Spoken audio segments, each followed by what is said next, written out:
Hello. How's it going, the internet? Welcome back to another exciting episode of The Adventures of Dr. Dropkick.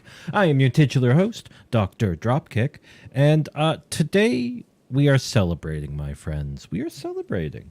Tomorrow is my 37th birthday. Too many fucking rotations around the sun.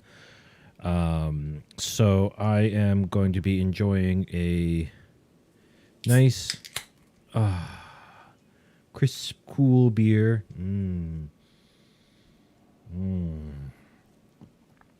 And I'm going to be enjoying throughout the stream, and by that I mean probably within the first 5 minutes, a delicious Bakewell tart. And the Bakewell tart is the second greatest baked good ever. So, that's great. But we're also here to play the Banner Saga. I did consider doing some Brutal Doom tonight, because we could probably hammer through all of the first Doom on Ultraviolent in one stream. But we're not going to do that tonight. Maybe Thursday night. We'll see. We'll see how this goes, because we're very close, I think, to the end of the Banner Saga. I look back over the stream, and we were in Chapter 6, and I believe there's only 7 chapters. So we're getting there. Also, I do just want to let everybody know in advance, about 2 minutes during the waiting room, about 2 minutes before you got to hear my voice, I've had a fairly major mic stand malfunction here. I don't know. These are really old mic stands. They've been through some stuff. So if I accidentally bonk it, I'm sorry. I'll have it fixed for next stream. Anyways, let's dive in. Let's get back into the Banner Saga. Quick plot recap. Part A and Part B, Plot A and Plot B have now merged together. I'm doing like a merging sign with my hands, and I'm going to let you figure out what a merging sign looks like. They've merged together, and the wizard, or she's called a mender, Einhar, he kind of talks like this. He said that we have to go south to meet with his mentor, Juno. And Juno seems like some kind of really high-tier wizard. She was talking with a serpent who plans to eat the world. But the serpent was like, I can't eat the world because there's some kind of like way worse than me horrific darkness thing going on. And we don't really know what any of that's about. But basically it seems like the serpent is the lesser of two evils here. There's also Bellower. We met Bellower, and Bellower is a red dredge, a Sigger, who is a like commander, and I have a feeling like he's going to be the final boss of the saga, because as you can see from the screen, there are 3 Banner Saga games that are all part of the same saga. So we're telling the first third of the tale here. So that's not what I wanted. I wanted just to resume. I'm going to have a little bite of my Bakewell tart, y'all. Frangipani, yo. What the hell was that guy's name?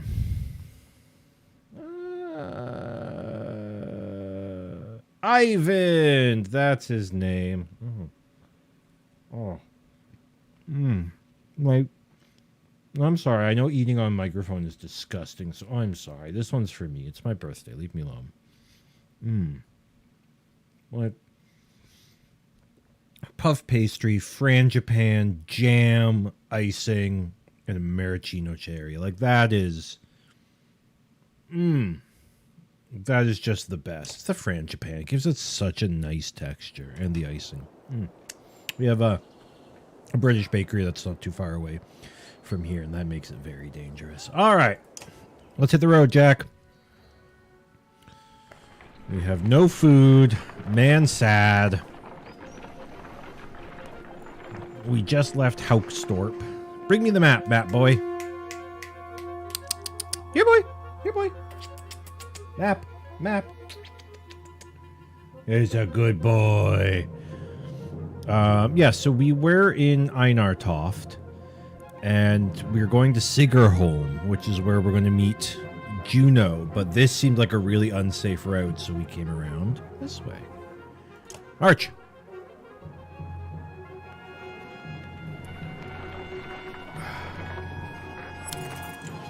You notice most of the Varl pacing while others sleep. Their brief conversations with each other and other clansmen grow shorter and sharper. Go away!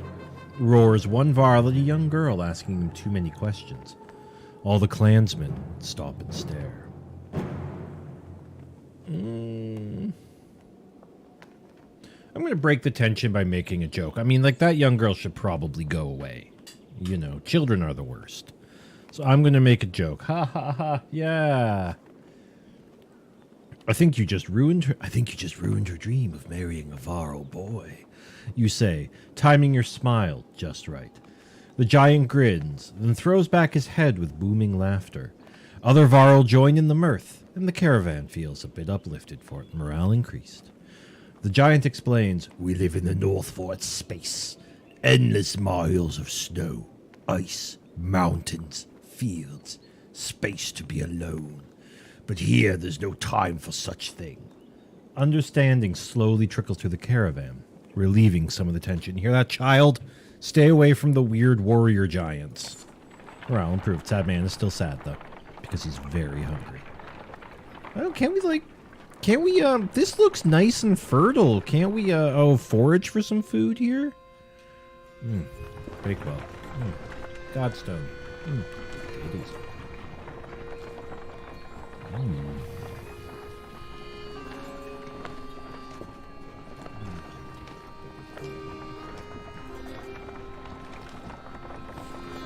I'm trying to eat a bit away from the microphone here, you know. Godstone. The Godstone for Ingrid, goddess of knowledge, looks on as the caravan takes a much-needed rest.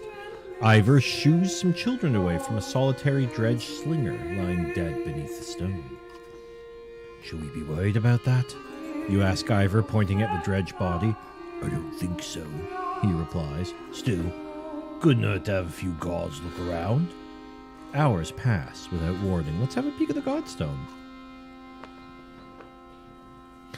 Ingrid's Godstone is covered with ancient runes which don't make much sense to you, though Eyvind tells you some of the Menders have deciphered them. It's how the Menders learned the language of the gods. Past the largest stone, a long series of slabs contain more writing all the way down the hill. The odd thing, he tells you, is that the writing occasionally changes depending on who is reading it. Usually it describes the history of the gods, but it can be about nearly any topic. Sadly, Eyvind doesn't know how to read it himself. Juno could, he says. Well, that's kind of cool. As you're readying to depart, you hear screams from near the main Godstone. The same boys so curious about that dead dredge before are shrieking and pointing. For a moment, you think it must not have been dead. But then you see that they have opened a wrapping that was in the dredge's hands. Hey, Sadman's now introspective. "Wait," says Ivor, his arms across your chest. "They shouldn't be seen. Get everyone away." A chill sweeps over you. Alette pushes past and gasps. "Stop!" shouts Ivor, but the curious onlookers have already seen it.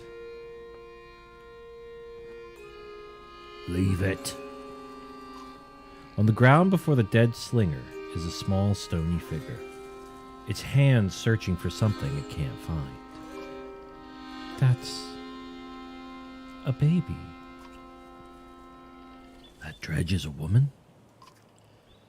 "We've been killing women.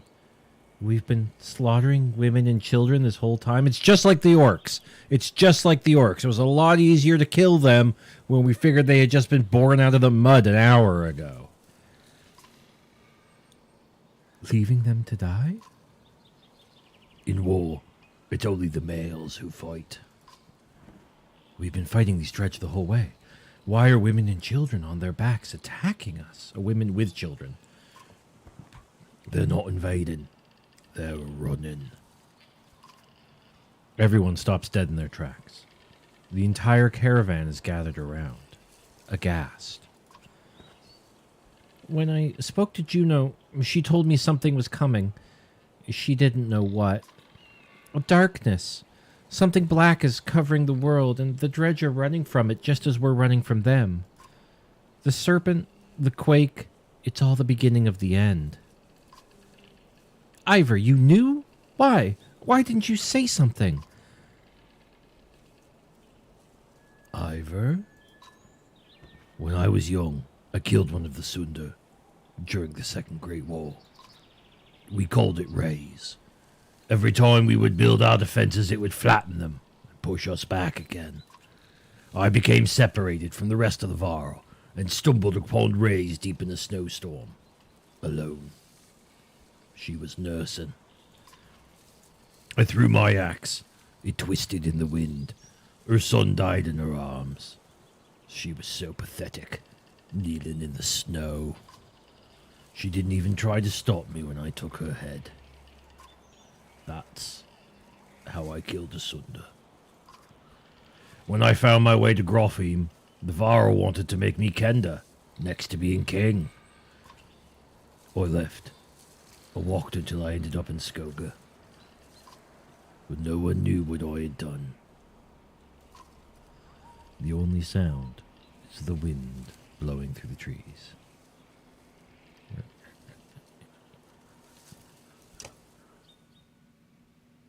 Ooh.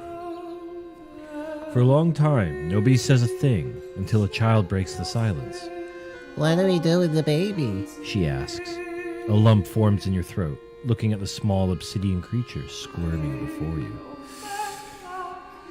Whoa. What do we do with the baby? I have a feeling that whatever's coming to kill everybody, we should probably try to figure out some kind of mutual ground to work on, you know, the basics of diplomacy. So we can maybe start to work together to fight the serpent and whatever else is going on. And I think that starts with us taking it. Take the baby, teach it our ways, teach it how to play Call of Duty. Make it watch Caillou so it becomes insufferable. Let's. I think that's the start of diplomacy. I do. I think that's it. So let's take the baby. You argue strongly for showing mercy and humanity. Listen to yourselves. Inalienable rights. No, but I mean, Sagai's already sad. So, like, morale not being... You're right, Fraser. Morale can't be happy, but, like, Sagai's already kind of feeling sad, so... Some of the women in the caravan hesitantly agree to take the dredge infant, while others are furious about bringing it along. Bunch of racists. Not long afterwards, one of the women comes to you. Its swaddling was being held by this, She says, giving you a hairpin that looks distinctly undredge-like. An inscription on the silver almost slips your notice. Persevere. From the goddess herself, if you ask me, The woman tells you. Oh. Alright, well. Neat. Well, we're sad again. You know what? These people just need to learn to grow up. Don't you? The dredge are eating the dogs and the cats. Hey, what's going on up there? That must be the godstone there. Beady, beady, beady, beady, beady, beady, beady, beady, beady, ding.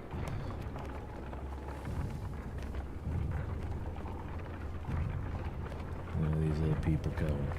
Look at them go. Yeah, this place looks nice. Surely we could forage.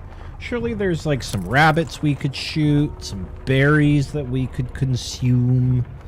You know? A trail of blood leads to a clearing where you find a large wounded Varl.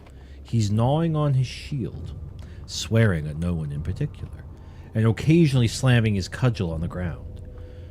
If not for the heavy bleeding, you'd leave this one alone without a second thought. He seems pretty angry, so I'm not just going to shove my healers at him. Let's try to talk to him a little bit here, because I feel like if we do this, he's just going to, like, injure my healers, and who heals the healer, you know? We don't have food and medicine to walk away with, so we're just going to offer to help and see what happens. In a heartbeat, the Varl is on his feet, swinging his massive weapon. You jump clear as the cudgel smashes through the trunk of a tree.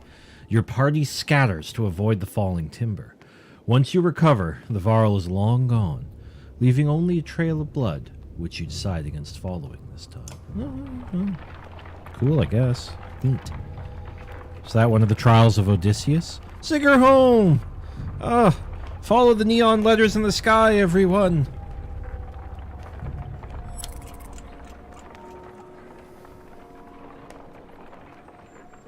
As Sigurholm approaches, we fear the worst. The once calm lake surrounding it now looks like a bowl that has been flipped. Proud homes sinking into muddy water. A side effect of the quake. What has the rest of the world become on the other side of those mountains?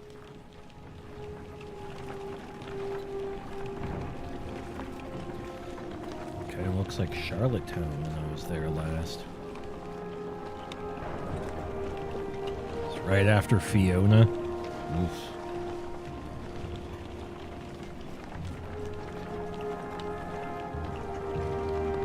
It's almost 2 years ago now. Good lord. Wow. Huh. One catastrophe to another, says Oddleaf as you pull into Sigurholm. The town appears to be sinking into the lake. Townspeople peek from dark windows and makeshift hovels further up the hill. No, says Ivan, looking frantic. Where is she? He runs to the front of the caravan, looking out over the water. Juno isn't here, and you get the creeping feeling that you're not welcome either. Going upriver looks out of the question.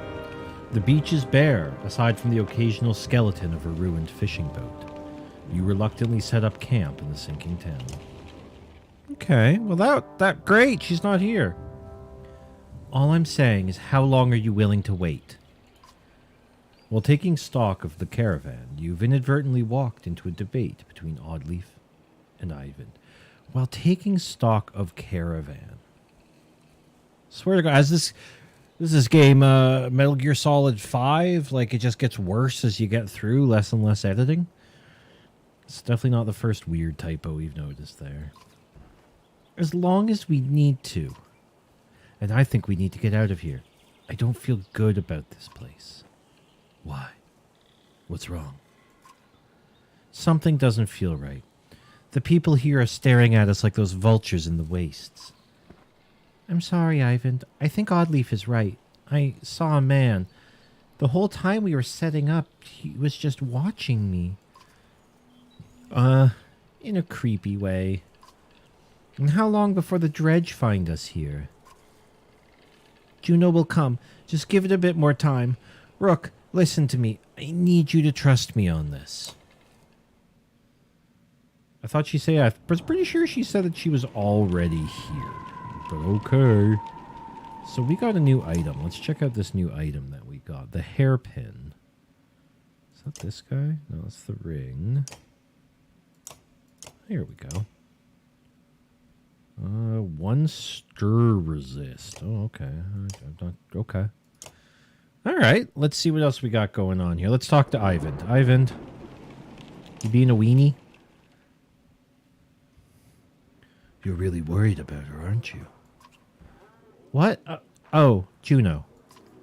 Worried doesn't even begin to describe it. I really wish you would just, like, fucking this. Cut that right there. You know? Just a little bit right there. If she doesn't find us here, or something has happened to her... Are you sure what you saw was real? It could have been a dream, or... I don't know. You were pretty exhausted. I don't know. To be honest, I'm not sure anymore. Everything is a blur. Don't tell the others I said that. I have to hope it wasn't just a dream. And here's a whole bunch of completely unrelated questions to what we've been talking about. What's it like to be a mender, a wizard? Being a mender? I guess I never really thought about it like that. It's just part of me, like Ed Sheeran would say. They knew very young that I would join the order. Born into it, you could say. My mother and father, both menders. The guild is for lots of people now. Builders and healers. Do they all pull lightning out of the sky? No, that's not normal. It's one of the reasons I know Juno. She's one of the council. She helps me control things like this, so we don't end up scaring people. And why is Bellower still following us? I saw Grafheim as it burned. Ivan gets a faraway look in his eyes. The Sundar blew through it like it was a tempest. The Varl fell in thousands. Most of the Sundar left and headed south. Who knows where they are now? They might be destroying every town they come to, or heading towards Arborang. Bellower stayed in Grofheim, just for the sport of it, I think. As we fled to Einartoft, I thought he might want to wipe the Varl off the map completely. But then he came after us. Maybe he knew Ivor was the one who killed Rays. Maybe, but let's just make sure he doesn't catch up. All right. Do you think this is the end times? It's good, happy conversation to have. I don't know what to think. I wish I could give you a better answer. Even if we escape the dredge, that serpent said a darkness was covering the world. I don't know how long that will take, or what it means even. I'm just trying to solve one problem at a time. The Menders are in Arborang. If we can find ships and make it to the capital, we might have a chance. Alright, well, bye. No, it's okay, Rook. I appreciate the talk. It's good to stay grounded. I spend all day worrying about serpents or Sundar. I think a lot of people are intimidated. Or scared, maybe. Of me. Don't worry. It's nothing new. I'm used to it. Maybe sometime we can talk about things that don't include the world ending. Do you play Magic the Gathering? Okay. Alright, well. You have a bit of renown. Obsidian Bell. We gotta drop it all on supplies, man. Got 4 days worth of supplies. We better not blow these. Let's get out of here. Let's blow this popsicle stand. Rook, wait, please. Ivan begs. She said she'd be here. We just need her. You can tell he's terrified of leaving. As though he'd be giving up on Juno. I'm sure she'll catch up with us. Yeah, like... We just gotta go, man. This place. We'll give her a little bit longer. Alright, maybe her bus is running a bit late. You tell Ivan you'll stick it out a little longer, but you're not certain how long you're willing to wait yourself. Every day lost becomes more precarious. Okay. Let's have a look at this place. It's not doing so hot. Alright, well, anything over here? Oh, we can go quite a ways. Alright, well, let's skedaddle. No, look, she'll catch up with us, okay? Ivan looks out across the lake with a 1,000-mile stare. He says nothing. We've got problems, says Ivor. The whole place is flooded. We could try to walk the muddy parts, but it'll be slow going. We could try to float the caravan over the lake, but we might tip or get stuck. Or we could go around the whole thing, but no idea how long that'll take. What do you say? This is just the Oregon Trail. We are just playing the Oregon Trail at this point.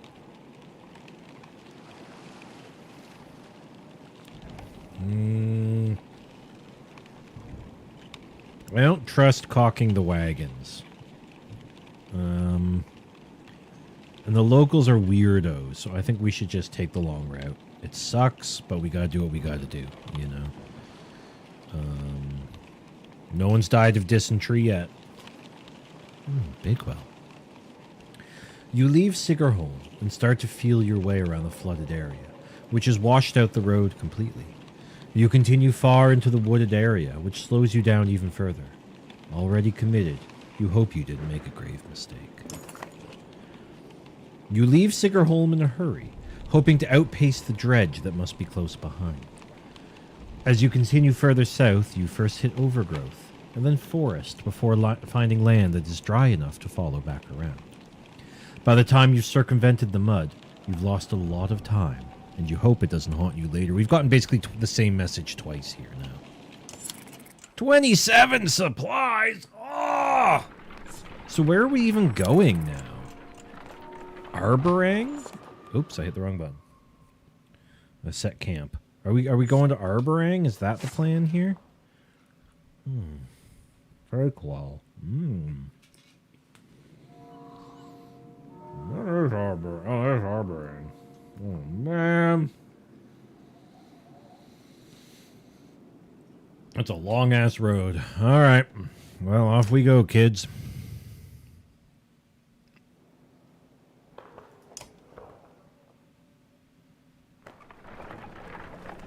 Well, there goes all my supplies that I spent that money on.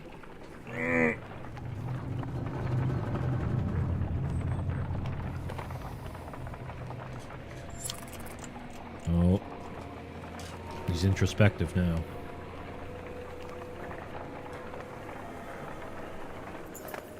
Oh, shit. Oh, I'm chewing.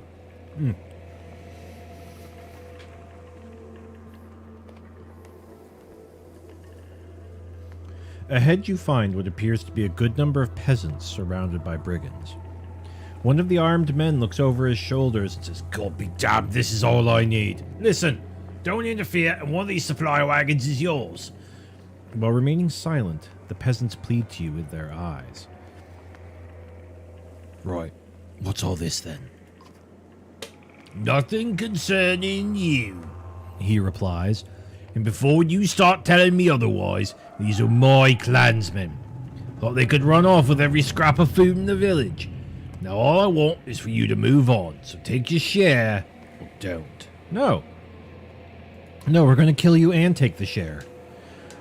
The man turns completely towards you, shaking his head. I had a feeling you'd be that type, Is all he says before the brigands rush you.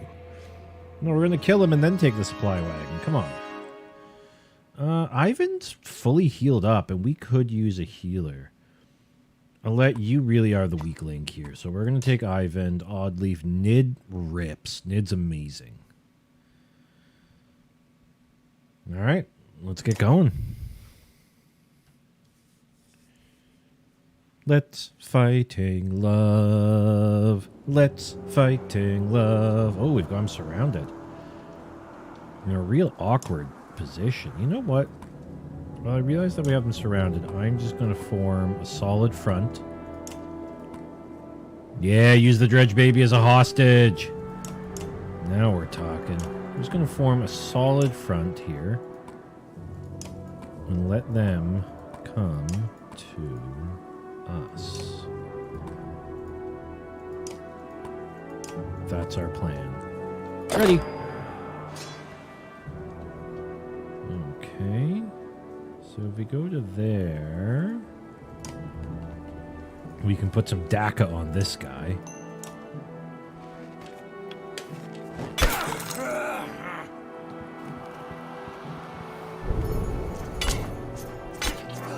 Ow, ow, ow, ow. No, you goober. You gotta do it like this. There we go. Okay. Mogun. You're gonna go here. Yeah, and hit him real good. Oh, yeah, baby. Down you go. Okay.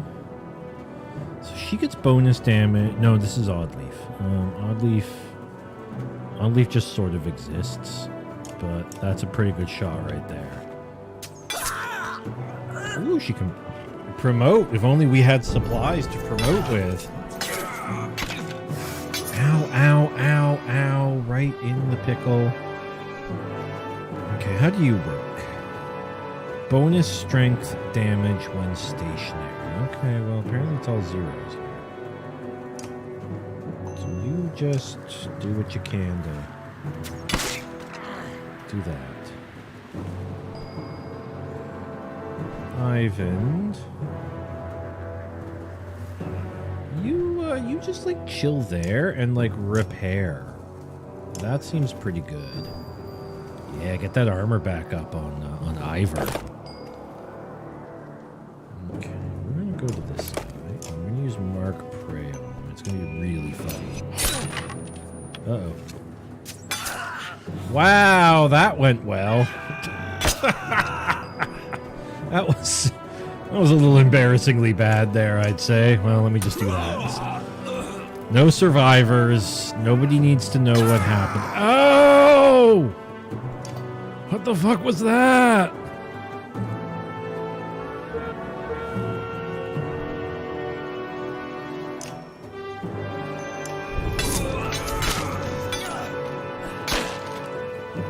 How did you hit me so hard?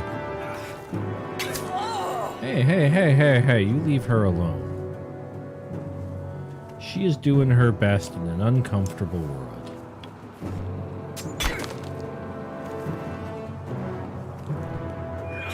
Oh no, my wizard. Oh, right in the wizard. Okay. 4 or 1. Well, we're gonna do the 4. Turn it into 5. It's not great, but it's what we got. It's because of their dang shield walls.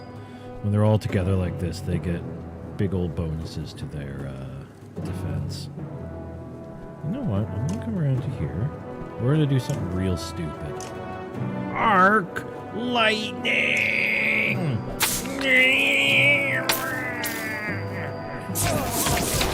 Oh no. Okay, we're all good here. We're all still alive, right? We're all good here.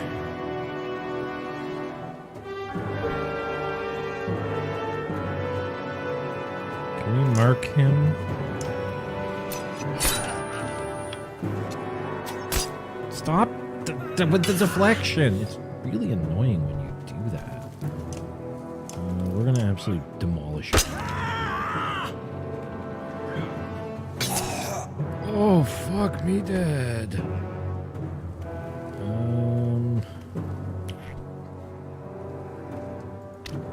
We got like nothing happening out here with these two. Okay, good. Yeah, keep going for Ivor. That's right. That's the ticket. I mean, Ivor's the beefcake here. Who could use their armor being repaired? Nobody, honestly.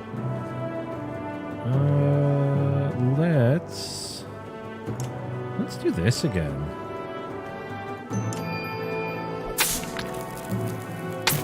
Maybe I'll kill this guy off. Oh no! I killed Nid! Awkward!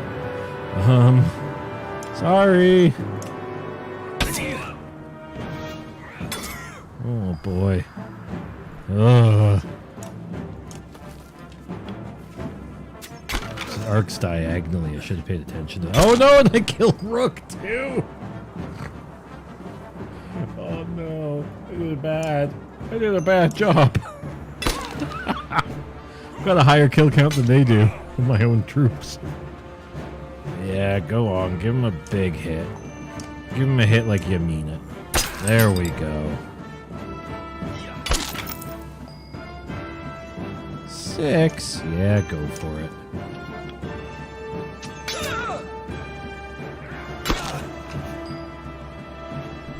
Just give him like a little poke with your stick. Alright, you just squish him, alright? Good. Now nobody saw what happened here, right? Nobody saw me kill 2 of my own people.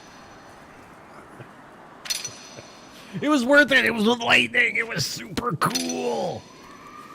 Oh yeah, Mogan got injured too. Good, great. You were supposed to do really well here. It's because they were all shield walling together. Bunch of jerks. How dare they? How dare they? The brigands either fallen or fled. The peasants they left behind thank you profusely. It is true what he said. One tells you. We took the food and left. May the gods have mercy on me. I'd let them die. They hesitantly join your caravan. Okay, hey, supplies! Oh, thank God. Except for the 4 supplies we shat out earlier, taking the route around the lake. Round. I get around the lake. I gotta get around the lake. My caravan. Oh, sad man's back. Harsh words from one mother to another draws the attention of the entire caravan. My daughter marries Ragni or no one. That real thin tramp you call a daughter won't provide sons. The insulted mother bares her teeth, ready to attack. All right. What's all this, then? Ragni chose my daughter on his own, the insulted mother says. But this one thinks I have something to do with it. Launching forward, the first woman flails wildly, shouting, Liar! The women are separated, and eventually they calm down. But you worry this is far from over. This Ragni better be quite the hunk-a-doodle. Ragni better be like the Ryan Gosling of our caravan, you know. Oh, Ragni. In his famous movie, Ragni Actually.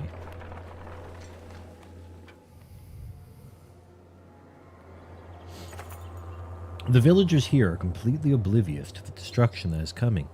All we've seen is a few dark figures far off, they tell you. Aside from a few young families, they're reluctant to pick up their things and join you. Okay, alright, great. We didn't need that. We definitely didn't need more food mouths to put things in. Oh. Are we in Rainick? I don't think we're in Rainick. I think we're just in like a little town. Maybe it's Rainick. Okay. Well, let's how are our heroes doing, by the way? Are they still quite fucked up? 1, 2, 1. Now we're gonna be fine. We are gonna hit the rest button once. I know it's gonna eat the rest of those, but it's gonna put us in better condition. Renown 13. Horse score. 1 movement. Hey, Jive, how you doing, buddy? I'm sure these are great. Can we upgrade, Butt Stream 2024. The biggest butt that ever butted. Oh, yeah, can we afford this? 20? No. Oddleaf? Can we afford to promote you? 10, yeah, we can do that. All right, cool. Oh, God. Yeah, sure, we'll go with that. And you have do we have a rank 3 item I can give you? Sure, yeah, have that ring. Why not? All right, let's keep going. We don't have long until Introspective Man is sad again. You ready? It's going to happen any moment now. We're going to find some reason to be sad, and Ragni's going to have to come and save us. Yeah, what if the archer took cold medication and had to drive and started feeling... Is she eating french fries while she does it? Someone's been nicking extra goods from the supplies. We don't have any supplies to nick. A concerned woman tells you. Counted these myself yesterday. Make no mistake. This keeps up, we'll all be starving before long. Ma'am, which caravan are you in?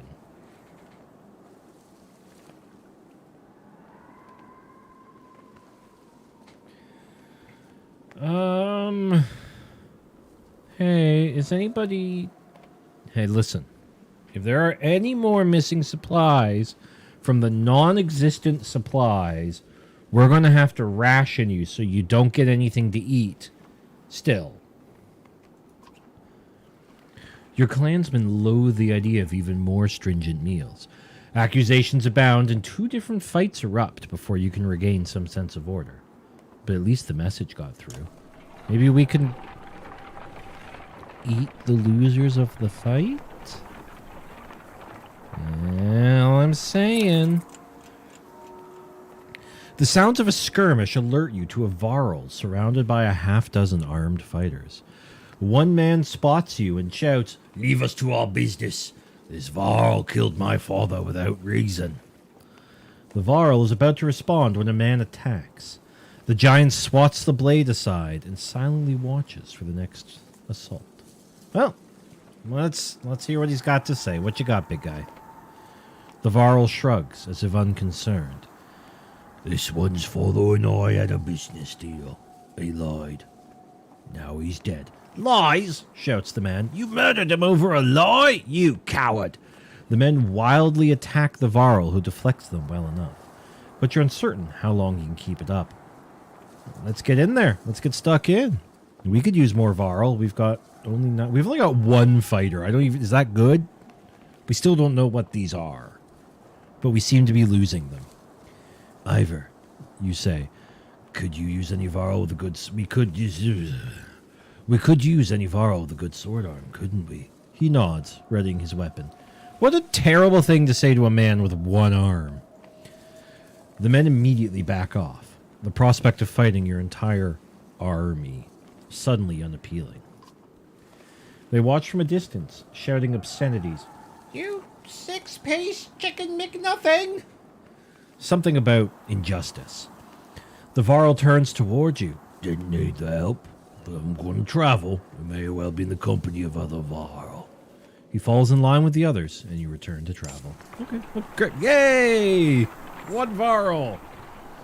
Huzzah! Huzzah!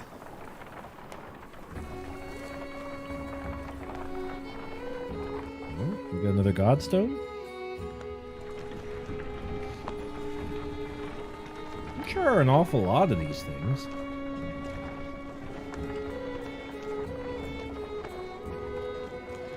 Which one is it? That's gone off the losers every fight he's ever been in. For a sec, we talk about your posture, guys. I bet it's this guy with like his little hoodie on. Right here in the front. His blue sleeveless hoodie.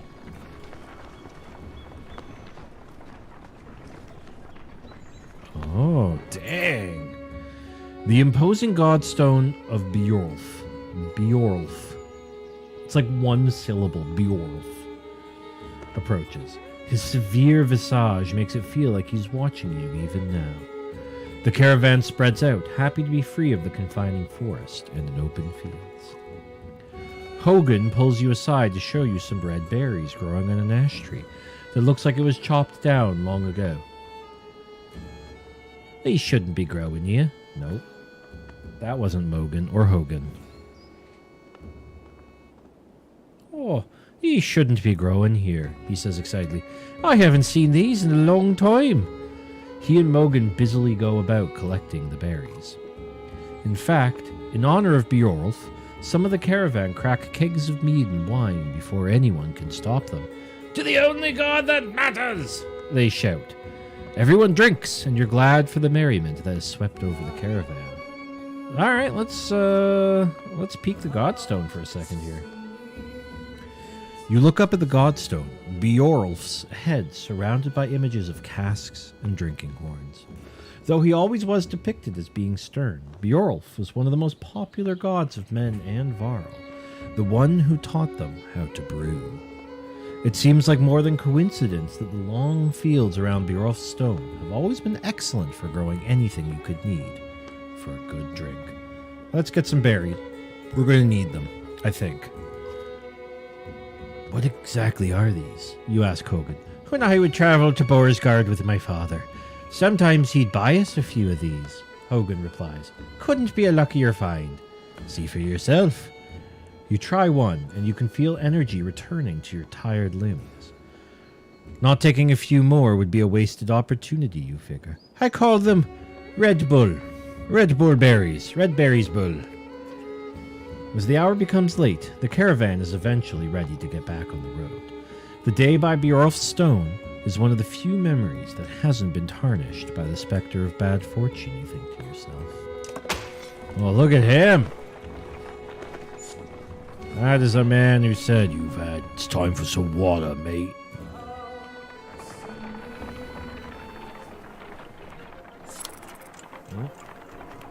Well, that didn't last long.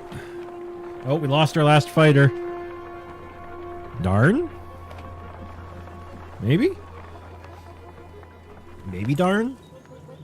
A well-tended farm with plenty of livestock, blah, blah, blah, draws the caravan's attention. Upon your arrival, the farmer and his workers stand defensively within plain sight, crude weapons at the ready. Their crossed arms make their thoughts clear without a word. Hey, it's not safe. There's like a whole army or something behind us. It's not a... You're gonna have a bad time, dude. You warn the farmer of the approaching dredge, but the man spits and says, This land is my life. I lose that, may as well be dead. the farmhands slowly nod their agreement, neither joining you or lowering their weapons. All right, well, bye, good luck. What's his is his. You say to the caravan, no sense fighting those trying to protect themselves. Grumbling bounces around through the clansmen. We do have some of those, but the caravan is once again moving. Head to the neon letters in the sky. Reynvik is more of a smattering of farmhouses than a proper town. Though judging by stray dredge stalking through empty fields, it is barely even that anymore.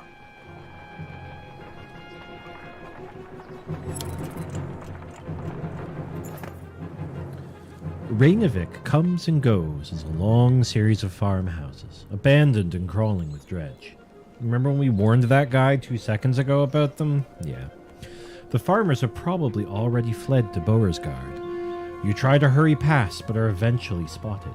Dredge start ambling in your direction. What is that?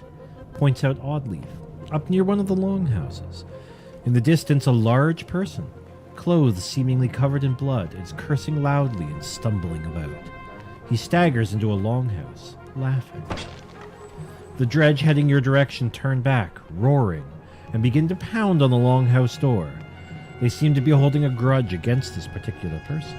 You doubt the door will hold long. Well, let's get in there. Against my better judgment, we should probably do something, you say. The others agree, even though it means putting them all at risk. As you quietly approach, the dredge have managed to splinter the door and break through. Aye! Shouts Varl, wearing all red, standing on the other side of the dredge. Come all the way up here just for me! He seems unconcerned about the dredge as he hoists his enormous sword. Oh, we gained a Sigbjorn. Ooh. Alright, talk to me, big guy. +2 movement, one of... Okay. And what you got the... We're going to try you out. We're going to... Okay, who are we taking in on this? Nid fucking rips. Mogan's still injured. Ivan killed 3 people. So he's probably good to keep around.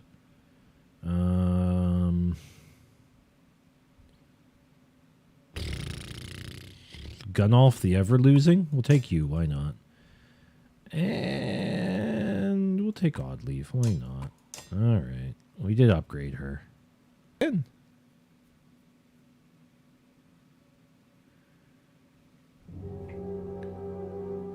Okay, what do we got here? Okay, we got some dredge women. Well, we've learned. We got this. Jesus, 19 armor. Lovely. Okay. Gunolf, you're going to go here along with Ivor to try to flank around this way. This crew is going to do their best against this fucking jerk. Oh shit, you are fast. You know what? Fuck it. Tempest, big time. Well, that was a good hit. Minus the 1 damage. Oh, my face. Okay. Nid. Can you use Bird of Prey? Yeah, girl. Wow, that did nothing. This fucking armor is so high. Okay, well, you're gonna put this guy in the dirt here. Bye. Uh-oh. Oh, no. Okay. Gunolf the ever-losing. Alright, good job. You actually killed somebody. Proud of you, boo. Ivan. We want that guy's armor fixed up, I think. Mend on him, 2 stars. Yeah, he's only got 10 armor. That's not a whole heck of a lot. Ouch.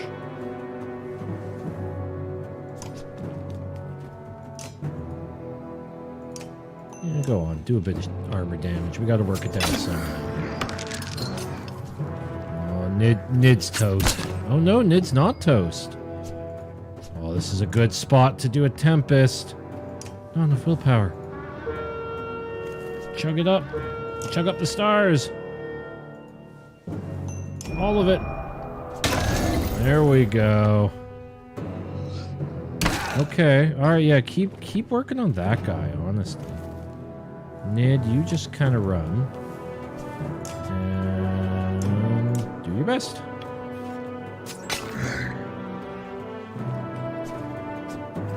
Oh, no, not these things. Alright. Ivor. No. Move to there. Come on. I like how you still have battering ram despite the fact you no longer have a shield arm. Figure that out.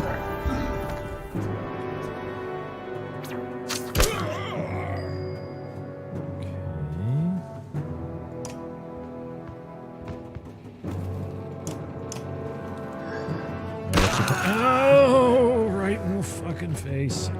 I'm going to go over here and repair my armor now.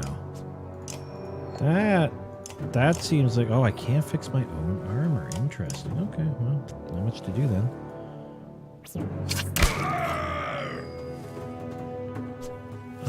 I'm going to have you, because I do worry about this big dumb oaf moving. Put a rain of arrows there, so if he tries to move past that square, he kind of gets, like, stuck in place. Okay, that we can work with this. We can work with him going over there. So now I can come around this way and protect my archers.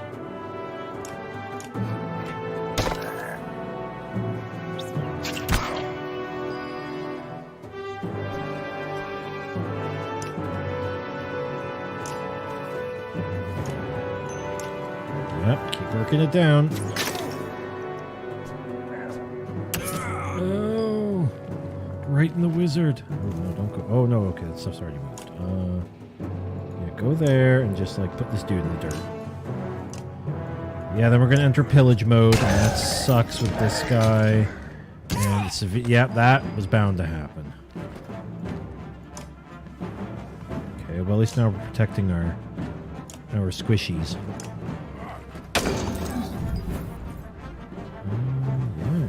Go on up, Queen.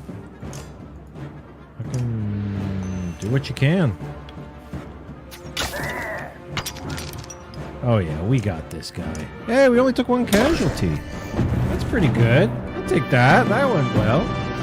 You guy worked out and Gunnulf. You did good too. Proud of you. Mm-hmm. Aww. Well, maybe if you learned to patch up his own vest.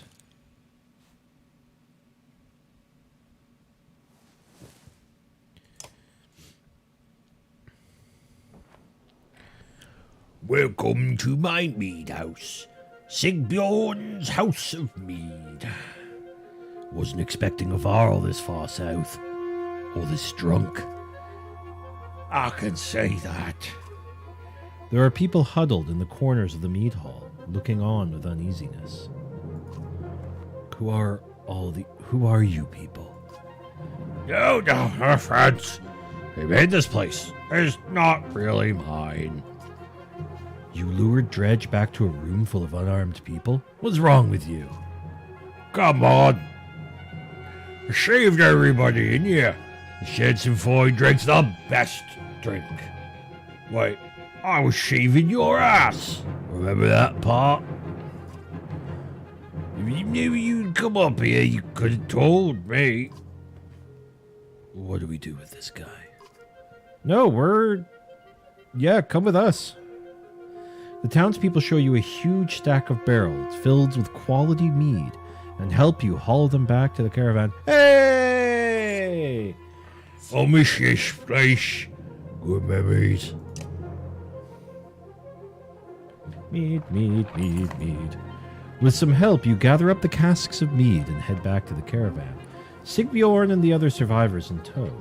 The caravan gives a boisterous Varl a large berth as you set out for Borisgard. Yay!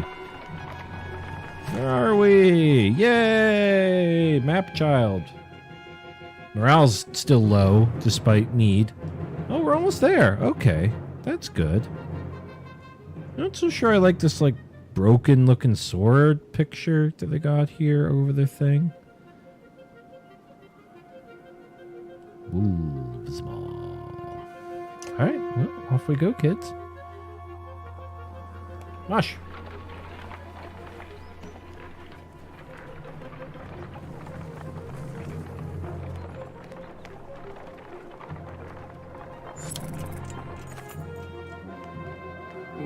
What did I do? Sigbjorn wakes in a pool of his own sick. Why am I surrounded by small people? The other clansmen let him sleep off his drunken stupor on the ground, and this morning he's paying the price. Yeah, all right, whatever, buddy. You gonna be all right? Do you want some tea? You want coffee? A bit of hair of the dog? You know what I'm saying? Reluctantly, your clansmen offer any food or drink they can scrounge together for the Moan and Varl. When one offers him thin mead, he pushes it away. In fact, take this away from me. He says, handing you his massive mead stein. My stein. Eventually, Sigbjorn comes to you. I won't go into details. He says, I was supposed to bring those casks from Reykjavik back to Borisgard. Drank maybe half by accident. Point is, Sigbjorn continues, you don't tell anybody what happened. And I won't tell anybody about the mead you got, okay? Trust me on this one. you agree and get back to travel. I like Sigbjorn. Sigbjorn's pretty chill. Oh, we're getting all kinds of items. Let's take a peek at these. I think we need to level up some homies too. We could be heroes. Alright, so we got this thing. Knockback on strength greater than 3, +1 strength. Wow, that's awesome. Okay. And I believe... oh, these are the berries. Okay. We are going to... oh, we have enough to level up Ivor. I think we're going to do that. And then we're going to give him the Stein, because then he gets knockback and an additional strength. Foolishness. Absolute foolishness. Welcome to level 5.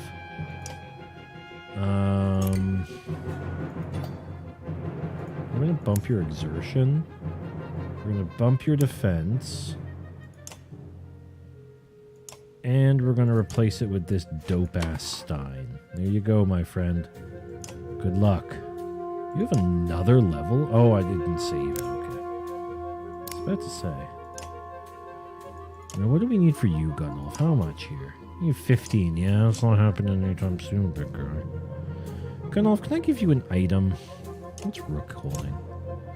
+2 armor. You could probably use that. We're gonna give you a...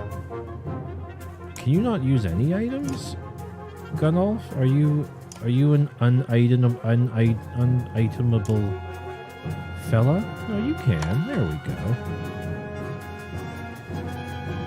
Oof. God, somebody hit that child with a trumpet. Hush! Onward, small children dragging my caravan. A mother's scream floods the caravan. Her daughter lies dead in a tent. We all know who did this. She spits, staring directly at the woman she scuffled with previously. Murder? Over a marriage? In these times? Something must be done. The accused woman remains silent. I'm going to investigate the death, because that seems a bit odd. Free death? A healer joins you, inspecting the young girl's corpse. No hurt infection, says the healer. No punctures, no choking, no poison. She died of disease. You report the news to the caravan. The mother admits she always known her daughter was ill. and everyone moves on. Wow, okay. That's not going to make it into the HBO documentary.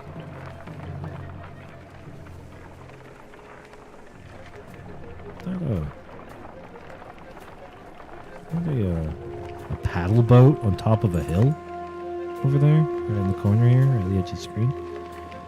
Several women are talking expressively at the young girl found nearly frozen to death, now called Aukfrosta. Oh yeah, her. The child's face expresses quiet terror, aggressively jabbing at the dirt with a stick, with which she clearly used to draw on the ground. Okay, all right. Let's what you doodling? The markings are somewhat intricate. The squares and circles could be wagons, including a depiction of yawks in front. A line from the yawks leads to deeper gouges, where Aukfrosta has jabbed the stick repeatedly. Depending on how you look at it, though, it could be almost anything. All right, child. Talk to me. You're safe, Aukfrosta, you say, looking into the girl's blue eyes. She calms a bit before stepping towards you. Using her stick to point at the deep gouges in the ground she previously made, she whispers, each. Doesn't mean anything to you, but you feel like you're connected with her a bit. They mostly come at night.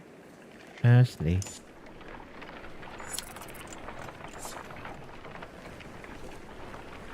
As we pass steep cliffs, the sprawl of Boersgard comes into view. A city of contrasting rich and poor, opportunity and gamble. Our best hope for salvation, or our graves. Wow, no pressure. No pressure on the whole city. It's kind of a cool looking little place. Ah, Chapter 7. The Slayer and the Slain. Angel of Death. Fucking Slayer. Finally, you arrive at Boersgard, where the walls stretch for miles in both directions, and are littered with the bodies of Dredge, Varl, and men. Excuse the mess, shouts a voice from above the gates.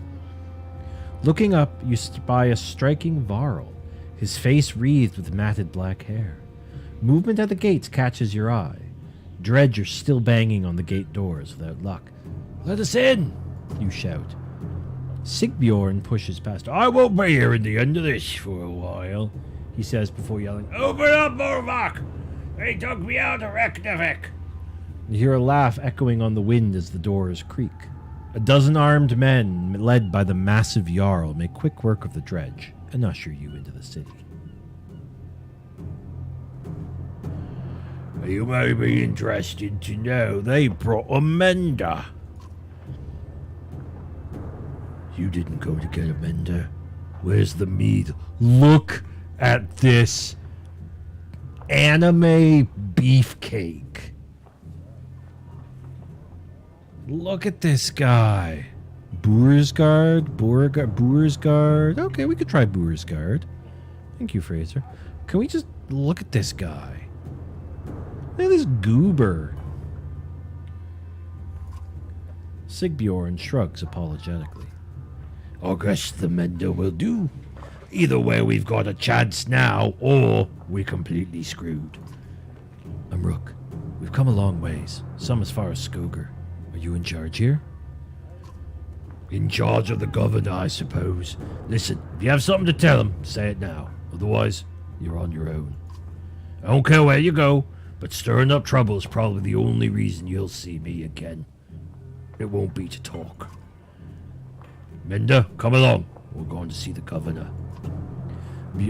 Bolverk and Sigbjorn leave with Eyvind, who goes willingly, signaling that he's fine. Fane, this is just like Frostfeller all over again. This is nothing like Frostfeller. The one in the bearskin's probably leading the Ravens. Ravens, is that good or bad? It depends on who they're working for. Hopefully it really is the governor and not someone trying to strong-arm their way into his seat. I guess we'll wait for Eyvind to tell us, if he comes back. I'm not worried about Eyvind. I'm worried about the army of refugees we brought, who don't belong here. You're probably right. Nobody ever uttered a nice thing about Boersgard. But yeah, I was. What was I calling it? Beauregard? Yeah, Boersgard. Boersgard. So what now? We ought to go to the docks and see what our options are, in case we need to leave quickly. Did you notice the city guards when we came in? What guards? I have a feeling the Ravens are all they've got left. Something serious went down. And when Bellower gets here, he's gonna walk right through this place without even breaking a stride. Let's keep ourselves for now. So the docks. Alright, okay. We get some map markers here. What's this tower? Why did that glow at me? This is a cool place. Docks, market, heroes. Maybe the whole blue-white neon thing's nice, but this is sometimes a little hard to see. Oh, map. Oh, that says map. Okay. Okay, I see it now. What happened down here? Somebody took a poop. Well, let's view the map for a minute, folks. Fleecy Chad, Fleecy Chad. Yeah, okay. Well, if we had a boat, we could sail all the way down the Ormsa River to Arborang. I'm not actually sure where Arborang is on the map. I think it's there. At the Jarl's Fjord and the Arbor River? Yeah. So maybe that's a good plan. Maybe that's our plan to get out of here, is take a boat. Ding. Now, what's her name was supposed to be coming down from Strand along here. So there's no chance of us bumping into her on the river. Alright. Alright. Let us to the docks. When you get to the docks, your heart sinks. Not a long ship to be seen aside from wrecks. Bodies float in the water. Buildings are trashed and boarded up. What happened here? Murmurs Alette. They're all gone, says Ivan, approaching alone. I see you had the same thought as me. Ivan, you're okay. I'm fine. It wasn't a lie. The governor's here. He's in hiding. Why? Since the dredge started appearing, anyone with a ship and half a wit left long ago. People can't leave by foot. Food is scarce. The markets are bare. Boersgard is a fire keg waiting for someone to tip it over. So the governor's paying the Ravens to protect him against his own people. And keep the peace, so to speak. It's more like a massacre anytime there's a hint of an uprising. Where does that leave us? I promised him the Mender's protection in Arborang. I don't think he's very popular there. They're going to start tearing this place down to build new ships. We can ride the Ormsa River all the way to the capital. Leaving another perfectly good city behind. How long will it take to build new ships? Oh, hold on. What happens to the people living in Boersgard? It's the best I could do, Alette. He thought it could take as long as a month. You don't usually make ships out of scrap lumber. As soon as people figure out what's going on, there's going to be riots in the streets. A month? Why bother? Bellower will be here within the week, if not sooner. I'm open to suggestions. Gods be damned, is there no end to this? Ivor roars in frustration, leaving you standing by the docks. Alette gives you a worried look before chasing after him. Ivan, what do we do about Bellower? Ivan says nothing for a moment. I don't know. Good, great, cool, neat.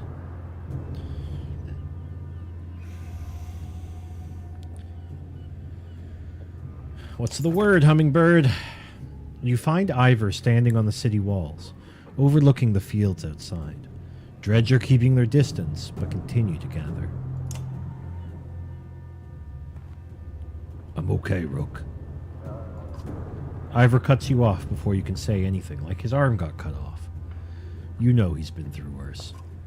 Just feels like someone should cut us a break every now and then. If we want to be standing a month from now, we're going to have to be prepared. Okay, well, what have you got in mind, old bean? First off, our clansmen need a place to stay. They'll get torn to pieces out on the streets. I'll keep an eye on the dredge up here. If they break through the walls, we're done through. So we'll have to keep them back. Could always use a hand with that. We need to know who's controlling what and make sure we get our cut. Food's going to become scarce. And when they start building those ships, we're going to have to keep people away. What a damn mess. I'll do what I can. Oh boy, this sounds complicated, you guys. I don't know. Ivor explains. I'm leading attacks with Ivan every time the dredge get too close to the gates. Listen, we're going to lose fighters and varls every day like this. I don't need to tell you what happens if nobody is manning this wall. We could always use help. Yeah, we lose fighters in Varl every day anyways. They just wander away because we haven't been able to feed them in 2 years. You consider what you want to do now, knowing that any of these tasks will likely take a full day. Just go take a nap. We gotta figure out supplies. That's a big old problem. I checked around, Oddleaf tells you, and nobody has food, or they won't part with it for a fair price. They want renown too, because apparently that's just a currency here. Don't worry too much about it. And our medicine has been gone for days. They're either gouging the prices, or it's just plain gone. She doesn't say it, but you can tell this is going to be a serious problem. Okay.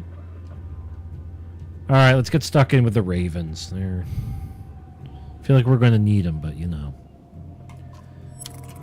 You find the massive leader of the ravens along the docks, where they're doing their best to keep a growing number of people in check while the boats are being constructed.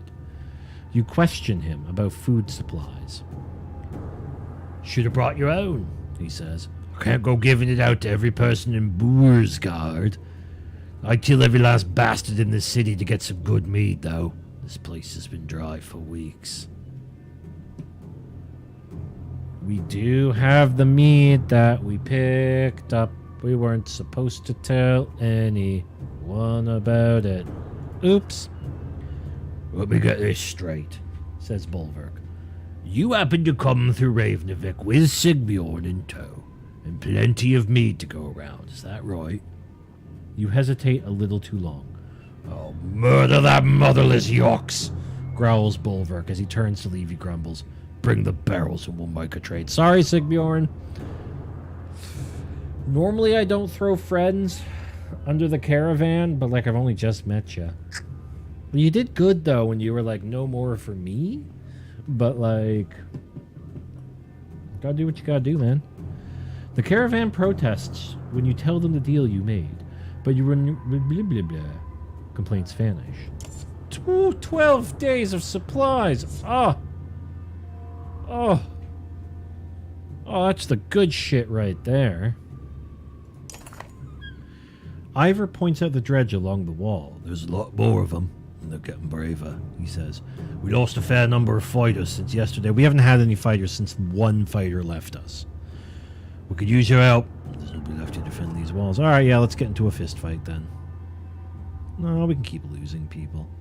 We gotta find a safe place for the caravan to stay. The entire caravan has spread out in the streets where they're attracting attention. We could look for a public house, suggests Alette, like Frostfeller. You figure that if you made camp in the open, you could at least keep everyone together. Or with people leaving the city recently, there might be abandoned houses you could squat in. Yeah, I feel like the abandoned houses is a good idea, but the problem is it does separate all of us, and that's bad news bears. I think we need to have a show of solidarity and keep everybody together.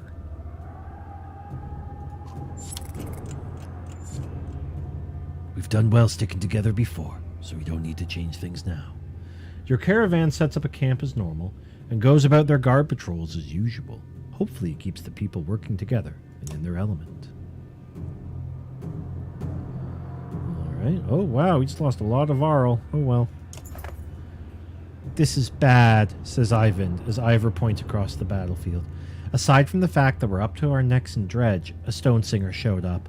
We've been losing warriors left and right. If we don't deal with it, the wall will come down by the end of the day. Ah, forcing violence on me, are they? One of your clansmen from the caravan finds you. We have a problem, he says. Looters came round and scattered a bunch of people, raided some supplies. Some wounded, others we can't find. If you could find the time... He leaves it there and runs back into town. Dad, there's a riot at the docks. Alette rushes up to you out of breath. They're trying to smash up the boats. When you calm her down, she says the ravens are there, but she's worried that things could get out of hand. Well...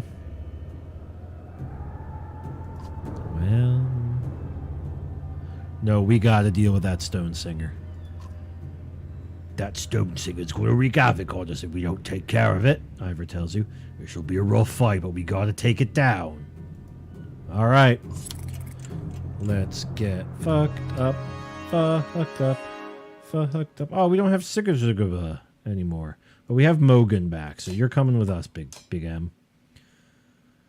Ivor, we're gonna trust Gunnulf.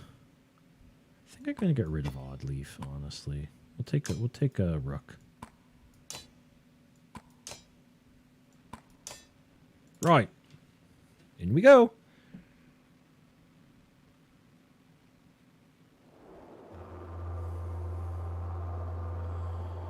All right, show me what I'm up against here. Okay. Well, let's put you like there, because you tend to hit him really... Yeah, this was a great layout that you guys chose. Well fucking done, 10 out of 10 job here, team. Oh man, this guy's gonna wreck Mogun, so we're gonna put him there. Mogun's gonna back up Gunnulf. You're gonna hang back here, and Rook, you're just gonna have to eat some shit. Nid. Front and center, Queen, let's go. Okay.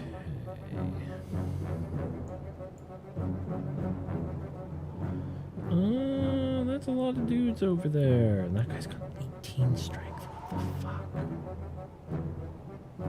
Alright, well, let's get in. I have gained a level. I'm gonna push you back, actually. Knock back up to 4 tiles and 5 break plus 1 for each unit they pass through. They're not passing through anybody. I'm going to do that and hit him for 4 break. Yeah! Give me the old headbutt! I love it! Remember, kids, in a headbutt, no one wins. Alright, he's up to some shit. Okay, this guy's only got 11 serves. Then this guy's going to fucking show up and do terrible things. So I think it's best if we try to put some space between us. And we're just going to... God, we can't kill it. We can hurt it!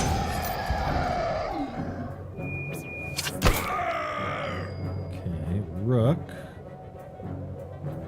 Rook could put it down, though, so I think we're going to do that.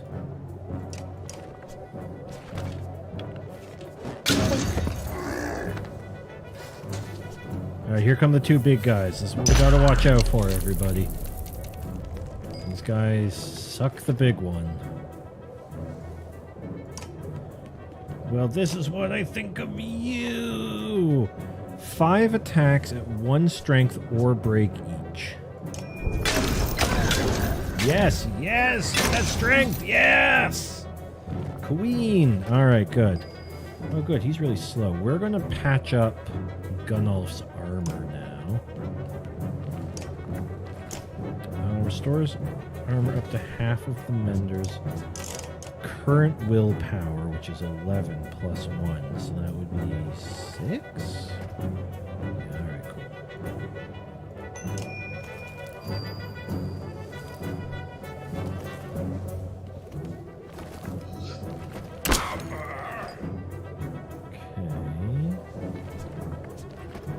Nid, I'm gonna get you to use Bird of Prey. Did you kill this guy? Oh, you're not.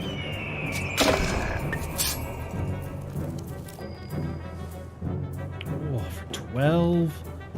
Yes. Yes. Yes! That's what we're talking about. That's the kind of hit I'm into.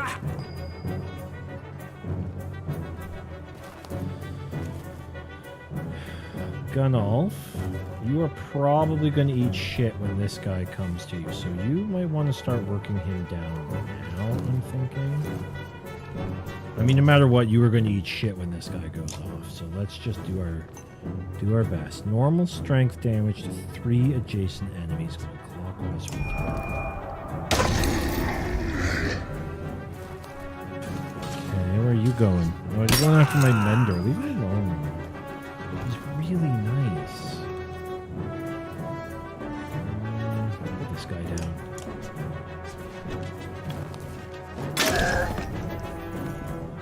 Oh boy! Bye, Hogan! You know what? I'll take it, honestly. Hogan eating shit like that, it's not the end of the world. You mend.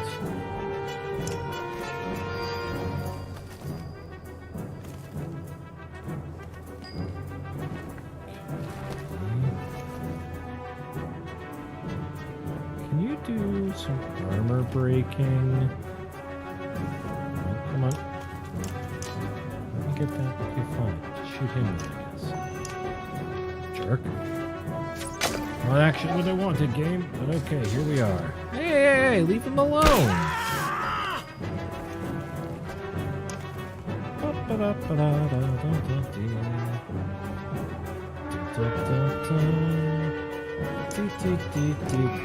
Crunch! Oh boy! I've got no willpower. Well, now you have some willpower. You go here, okay. And then you tempest this jerk. Nice, huh? It's like it's not letting me like really. Oh no, okay. It wasn't letting me scroll the camera earlier, and it was really annoying. Rook, how are you doing, buddy? You're doing okay, all things considered. I am going to have you mark prey on this dweeb. Yes. Yes! Big guy's down. Oh, that could have gone. That was perfect. 10 out of 10 job, Rook. Fucking 10 out of 10, big guy.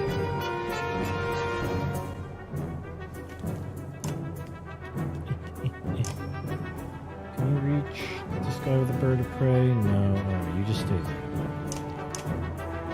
Okay, here it comes. Ow! Right in the side of my Gunnulf. Alright, time to put the Stone Singer down. Get out of here, wiener! Oh, that's all we needed to do? Well, this is awkward.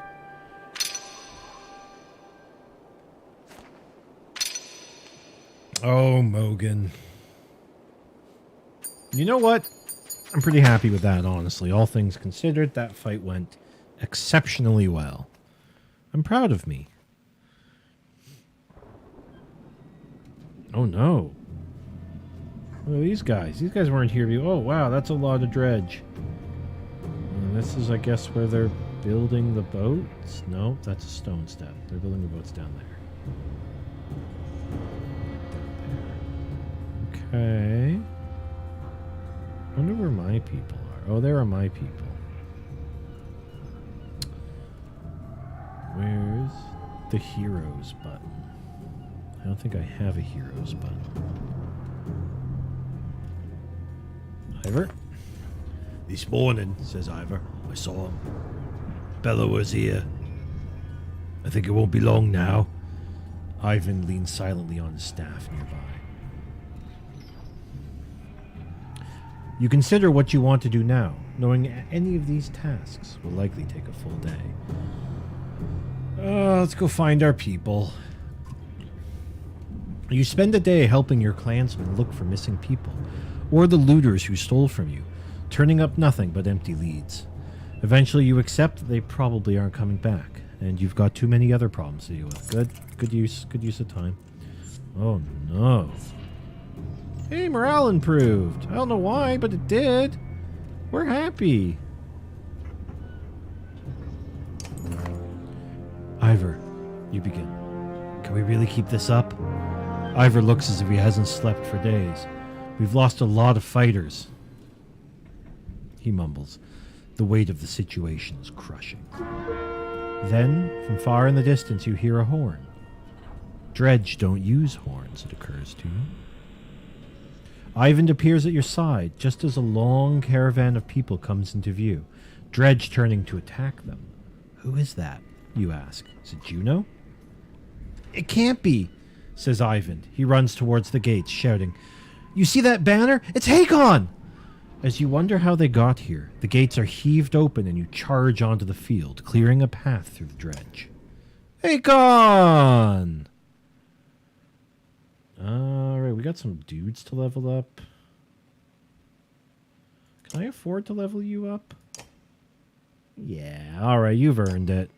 Oh, no, I have one short. One short. Can I pay 99 cents to get some extra renown? This was an iPad game, after all. Alright, in we go, I guess. This will probably be our final battle of the night, I think, but we'll see how that goes. Alright, what do we got? We got a lot of homies here today. This guy... Well, honestly, this guy's a problem here. It's a right beefcake. So we're going to send... We're going to do this. The rest of us can kind of try to hold off these dweebs as best as we can. In we go. God, just hits like a brick shithouse. I love Ivor. Yes, yes. Oh, yeah. Neutered.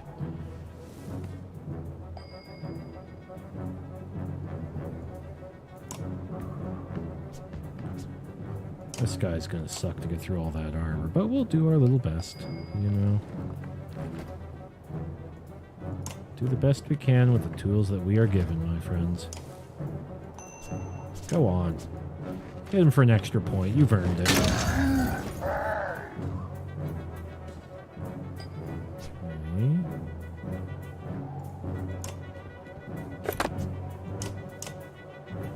I'm running away. Oh, this guy. Did you see that guy? He was fucking scary. Oh. Mender? Do you want to, like, do a lightning bolt? It's gone very poorly. Strike target for 4 strength. Continue. Oh, we can't exactly reach. That would have been amazing. We can't, like, go back, can we? No.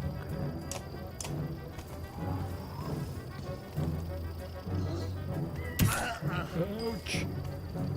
Okay, well, you do more damage when you're stationary. You're gonna deal 1. Yay! Oh, here comes the big guy.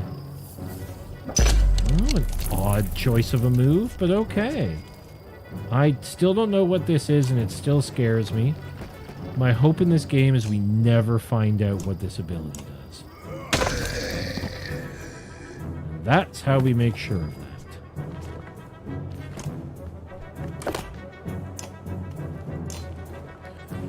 And we're going to do a little armor breaking here. It's not much, but it'll do. Oh, right in the rook. Rook, you do... Oh, wait, hang on. Let's go to here. Mark prey on this guy. Big time. Well, it wasn't as exciting as I hoped it would be. Okay. Alright, we're doing pretty good right now, to be honest with you. But this big guy here, he's really got to come down. 5 attacks at +1 strength or break, +1 per adjacent ally. So in theory, that's 1, maybe 2. I don't know if it's counted diagonally or only octagonally. Just octagonally, okay, cool. Ow. Shot me in the lady. You know what? Do some lightning bolts. Why not? They're fun. Strike for 4 strength. Okay, here we go.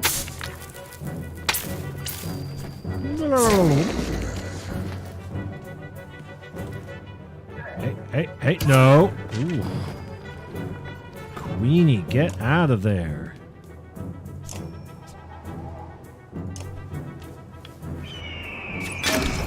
Gonna let that guy run amok in our lines here. Yeah, you come here and just like finish this nerd off. Go on, do it. There you go.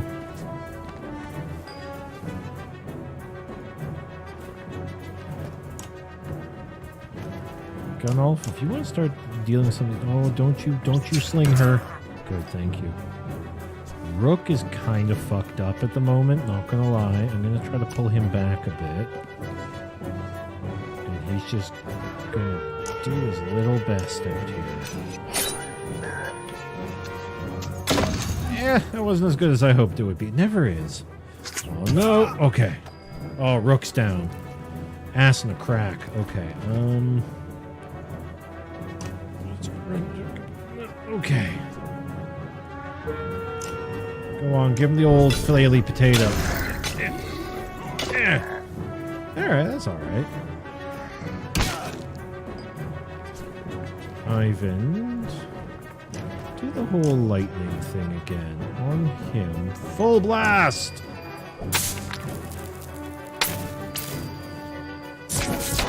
Yeah! Get him out of here.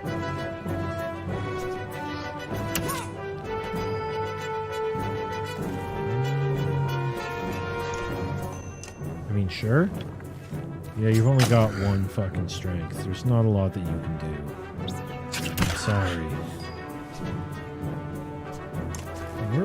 We're coming up the butt to get these guys. Oh, I am... Do I have enough willpower to make this work? I am so sorry in advance, Ivan. I really am. Gotta do what we gotta do. Oh, God, no, if you killed him. I don't know if that was a good idea or not, but it worked. Oh. Bye, Ned. Well, we got him on the run now.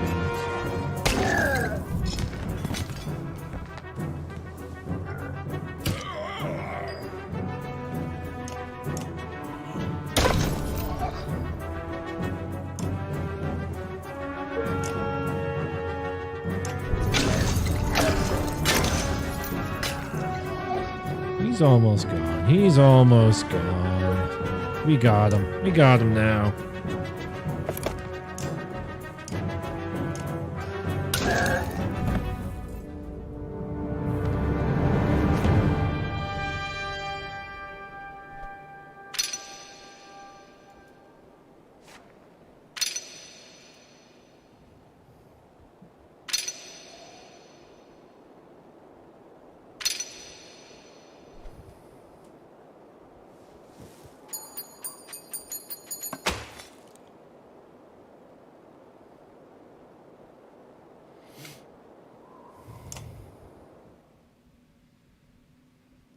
Okay.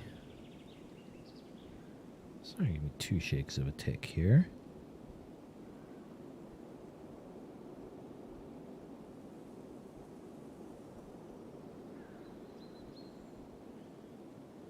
Juno. I wasn't sure I'd ever see you again, Ivan. She smiles and they embrace. Ivan is completely taken aback, as though he doesn't dare believe she's real. I'm sorry I couldn't make it to Sigerholm. I ran into problems. Problems, she's putting it lightly. There's a mile-wide canyon practically splitting the world in 2 over those hills. Couldn't find a place to cross. Worse, dreads are practically falling out of it like blood from a wound. They're not coming from the north anymore. They're everywhere. We noticed. Glad to see you've made it out alive, Ingvar. I take it the others didn't. Hakon becomes quiet, then motions towards Juno. She got across somehow. Found her out cold for a second time since leaving Strand. We need every ox we can get right now. Bellower is here. Gods be damned, I thought I was free of that menace. I will deal with Bellower. Come, no need to tempt him by standing out here. Oh, I'm going to deal with Bellower. Hakon's caravan enters the city, fighting off waves of dredge as they go. To your relief, hundreds of skilled warriors are now safely in Borgar. So it's Helm's Deep all over again, you know, or the Charge of the Rohirrim. Death! Death! To ruin in the world! And That is the moment when boys become men. I don't care about anything else. That is the moment when it happens. Hakon joins you on the wall. Woo! Holy shit, pickle! Behind him, the prince, Ludin, and his entourage are in tow, though looking less than pleased to be here. I have one last trip to make. I need this one to come with me, she says, pointing to you. I'm sorry, Ivan. You must wait for me one last time. Do not let the city fall before I return. It takes everything within Ivan's power to hold back, but he does. She turns to you. Rook, come with me. We'll return in 2 days. Maybe less if you're as quick as you look. Tell anyone who needs to know. Why? Not far, says Juno. She pauses and something shifts in your vision, just for a moment. I know it's hard, she says, her voice filling your head, and you've already been through a lot. As she speaks again, the rest of the world melts away. But you'll need it. You can't find the words to argue. Okay. Oh. There's a little caravan of two. Who are these people? What's happening here? You don't remember leaving the city, but here you are, walking through unfamiliar ground behind Juno. You're alone, aside from hundreds of dredge, who are all facing towards an enormous stone ahead. The hairs on the back of your neck stand up. This is very religious looking. Oh, who's this?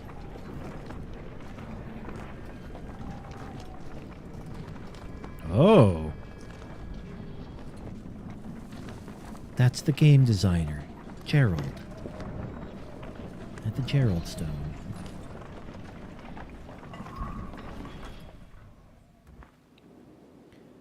We're at the Godstone of Stravs. You glanced nervously around, but the dredge didn't seem to hear her. It's okay.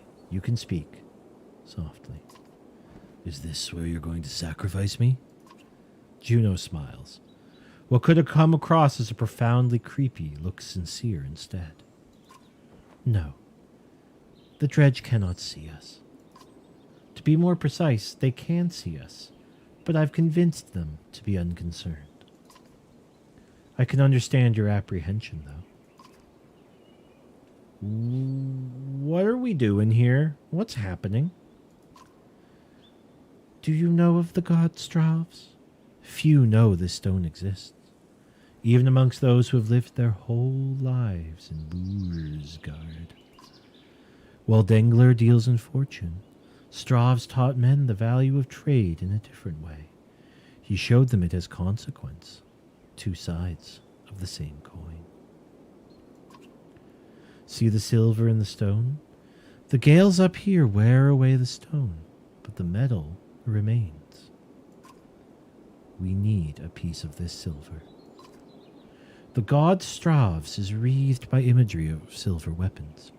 The myths say he traded these weapons to the gods, and they used them to kill each other. Those who seek out the stone call him the god of trade. The menders call him the god of secrets. He was both. And What are all the dredge doing here exactly? They seem to be drawn to the Godstone. There are many things we don't know about Stravs. Maybe they see him as a patron, or it is an attraction they cannot explain. Does Stravs have something to do with that serpent in Einartoft? What was that thing? I cannot say. Can't? I have my suspicions. But until I've had time at the Bender libraries, it would be unwise to speculate. For all our knowledge, it always seems as though we know little. Imagine how the rest of us feel. On the contrary, the less people know, the more certain they tend to be. And so you are... I wish we had time for a proper introduction. My name is Juno. I am on the Mender Council. You've met Ivan, my apprentice. How are you doing these things? Controlling minds? I thought Menders built things and healed wounds. You are right. Menders do these things. Some of us still practice the teachings given to the Loom Mother's first creations. We are called Valka. I believe I am the only one who can influence another's mind. Then why not take control of Bellower? I learned the talent to heal minds, not control them, though even some Valka have trouble believing this. Taking control of Bellower, it is the difference between convincing a child to sit still, and telling a starving bear to stop being hungry. The truth is, we're rarely a match for the Sundar anymore. Our advantage is that we can train more Velka. It is also our weakness. The Velka pass on and lose their knowledge, while the Sundar simply grow older and more powerful. Bellower is both immortal and beyond my influence. To a point. Then, how do we stop him? The God of Secrets will play a part, as will you. So, why me? Why didn't you take Ivan or Hakon? You don't even know me. I apologize for putting you in danger. Ivan must keep Bursgard from falling while we are away. And if something goes wrong here, I need to be certain one of us makes it back alive. I saw the thoughts of each person when I arrived at Bursgard. You were the only one I knew would return. What do you mean? You would find your way back to Alette, no matter what. All right, I guess we'll get some silver and bugger off. Indeed, you'll need to dislodge at least a fistful of the metal. We will forge it into an arrow to slay Bellower.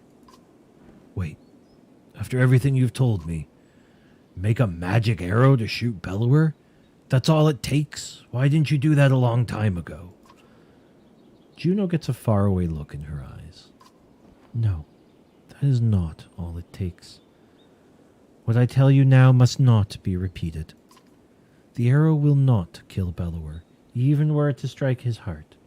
He has no physical weakness. But it will sow doubt in his mind.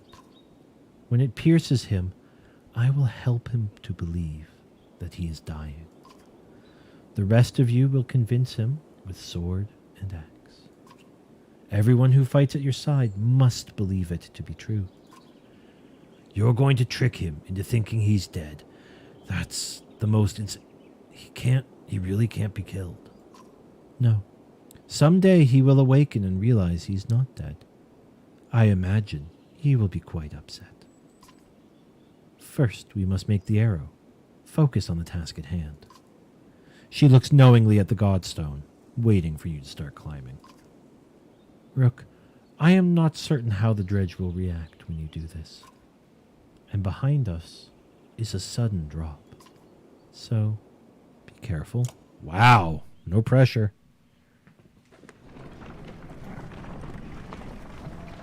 All right, everyone, we're actually just going to take a quick break.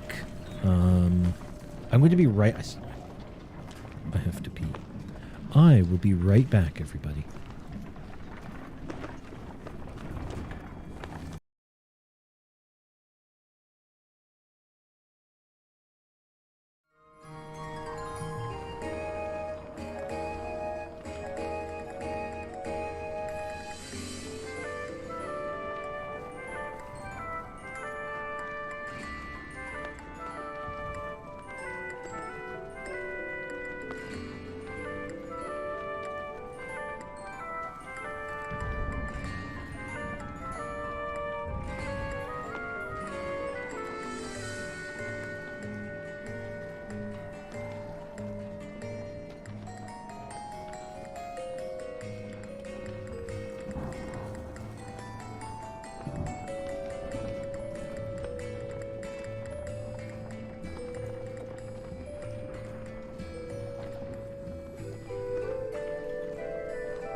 Okay.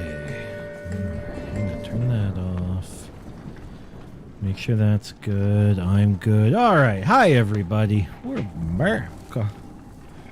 Let's go climb a godstone, I guess. Just sneak around the back here.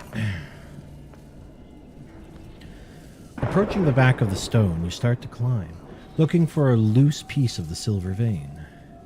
Even without looking out onto the dredge, you can feel each sinister face watching you closely. Held back only by Juno's influence, panic races through your blood. Well, she said we need a chunk that's like the size of a hand. So I don't think just quickly grabbing the first thing we find is going to do it. So let's keep going, baby. As you climb, you can't help but notice the stony masks of dredge lined up before the godstone, like worshippers before an idol. Just a glimpse nearly immobilizes you. Your hand rests on a piece of silver that comes away easily. The dredge do not react. Keep climbing, keep climbing. While you're here, you glance quickly around to see if there's any more low-hanging fruit. You're able to pry away another, smaller piece of silver ore before your nerves give out. You nimbly descend to where Juno is waiting. Well done, she says. As you walk back through the dredge, their heads turn in unison to follow. The dread that lingers and the shaking in your hands does not subside for hours. Well, I guess we're good then. All right, okay. Oh, I wanted to tell me something there, but... Hey! You approach the gates of Wursgard again, relieved that they're still standing. It looks like they took a beating while you were gone. Alette rushes to your side and throws her arms around you once you've crept through the gates. Juno smiles at the reunion and tells you, take this time with your daughter. Find a smith who can fashion an arrow from that silver. I have other things to which I must attend, but meet me on the walls when you are done. Okay. There's crafters there. We've got all the fucking goop in the world. Let's stuff it into some people here. Oh, Gris!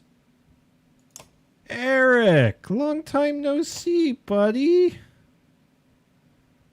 Alright, well, who are we gonna... We'll level things up. Is Ursa! I thought you died. Percy! Oh, the whole crew is here. Oh, that's exciting. Yay. We'll spend our points once we kind of see what's happening with them here. Let's go see the crafters. Or do we want to go to the market? Sunstone. Never deflected? Never deflected. +2 break. Never deflected. That's a level 6, though. Never deflected. Whoa, do we have a level 6 somewhere even? Like, it would go best on Ivor. But Ivor's not ready for a level. Yeah, no, we're not. We're not. No, I want to spend the money on it, but we're not. It takes a while, but you finally find someone willing to craft an arrow for you. He eyes you suspiciously when you show him the silver, but shakes his head and gets started. Alette watches, the smith's fire reflecting in her distant stare. I talked with Ivan a long time while you were gone. He told me a lot about Juno. Is she really as powerful as she said? Or as he said? He said, she said by the seashore? Yeah. Yeah. That might be the most luck we've had so far. Dad, I think I know what's going to happen now. An arrow? She's going to make you shoot Bellower, isn't she? I hope it's not you. You don't have a great track record being only level 2. Come on. Who else is going to do it? Ivor? He's got one fucking arm. Alette, I know where this is going. You're afraid of me dying. This isn't like before. We can't run this time. That's not what I... Let me do it. Nani? Why not? Because you think I'll get hurt? What do you do when Bellower comes straight for the person, holding the only thing that can destroy him? Let me speak. Everything's changed. Skogert feels so long ago. I'm not asking because I'm afraid of losing you. I'm not afraid of anything anymore. Let me do it because you know I'm a better shot. I have a better chance of puncturing his armor. We only have one shot. One shot for glory in the crossfire overhead. I'm not a child anymore. I'm not just some girl. I'm your daughter. I can do this. For once, let me decide what happens to me. All right. Seems like the plot's railroading me this way, so here you are with your little headband thing. Good luck. I believe in you. She smiles and takes your hand in hers. Excuse me. We'll survive this. I know we will. You sit by her side silently until the smith finishes his work. Got a vacuum in here real bad. Dang. All right, Juno. What's the word? There he is. Juno is in the middle of an animated debate as you approach, the arrow in your hand. There is little time left. Bellower knows we're here. Whether he's waiting for more of his forces to arrive or simply wants to starve us out first, I cannot tell. But he will not expect a direct attack. Is this a joke? How are we going to go about? How are we going to do that? I will take a handful of warriors to face him. I can keep a small group hidden from sight. The rest of you will lead the charge from here. With luck, Bellower will send his armies away from himself to meet you. What about the ravens? They may protest. They will not. I've arranged a task for them.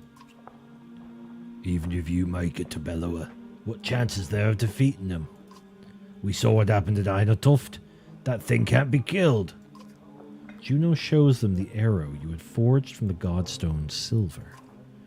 This will make him bleed like the rest of us. Once he is pierced, he will be vulnerable. She looks you in the eyes. We only have one. Do not miss. And bring only those you absolutely need. It will take all my concentration to keep the other dredge from swallowing us up. I cannot join in battle. And if we kill Bellower, then what? The dredge will just wander away. That's my belief, yes. I can't say for certain. This is a doomed plan. Help us hold out here until the ships are finished. And then what?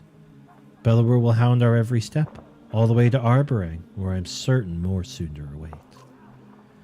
Now is the time to speak to loved ones, in the memory of any gods that please you. Rest. In the morning, we slay a Sundar. I think this is it, folks. I think we're at the final fight. Oh, wow, yeah, it's just Bellower. All right, let's get stuck in, I guess. The silence is what you remember. You rise in silence and walk through empty streets. Upon the wall, two armies stand quietly watching each other. Your footsteps echo on the wooden floorboards as you approach Juno. She breaks the silence. It is time, Juno says. Gather your allies. Today, one thing will end, another will begin. And our actions will decide on which side we stand. Okay, all right. So I have to take Alette. We're taking Ivor.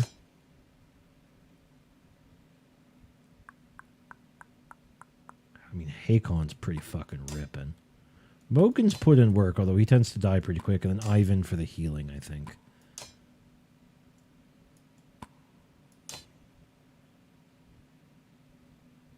Yeah. And we have some levels to distribute here, so let's get going. Yep.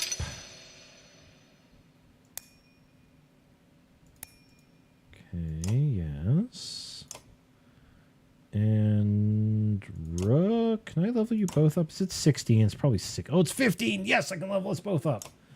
Great. Okay, cool. That, no, we don't really need more of that. Yeah, just put that shit right into your shield there, big guy. And then Mogan. Mogan, you just need to live longer. That's your biggest problems. You're a bit of a squish.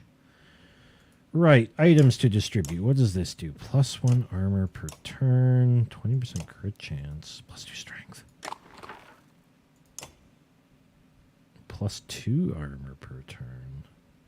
I'm going to put that on you.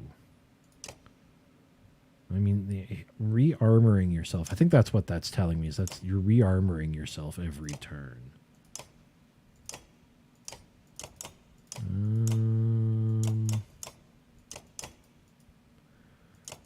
Yeah, and then for Rook, +3 break is pretty awesome. All right, let's get on it. Let's get stuck in. Oh shit, there he is. There's the bellboy. Okay, what's our plan here, team? This guy's a problem. That 18 strength, so we're going to send in both these big boys to deal with him. Well, the rest sort of hold out a bit until he's dealt with, and then we can kind of swing this way. Maybe start working down this guy a little bit.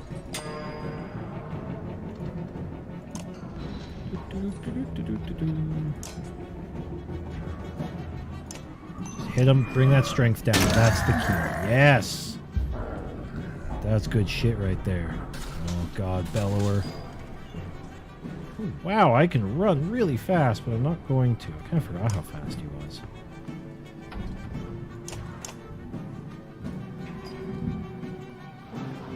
Cannot use the arrow until there's no chance of missing. Understood. Okay.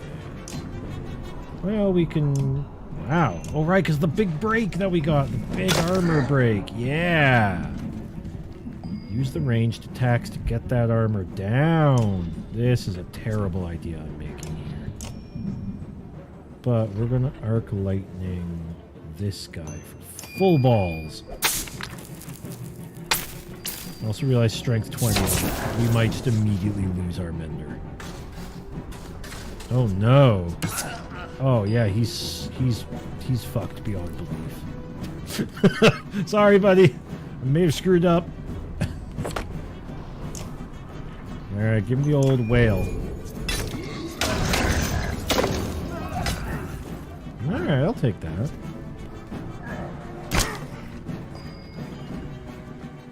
We're doing our best out here. Jesus. Yeah, nope.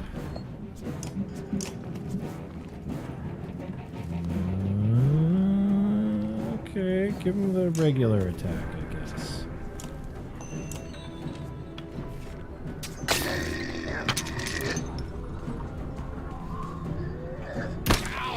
Ow.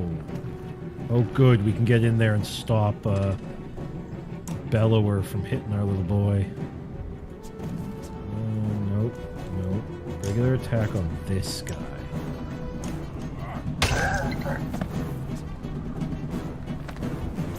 I do still worry about Bellower coming in and just one-shotting Ivor here.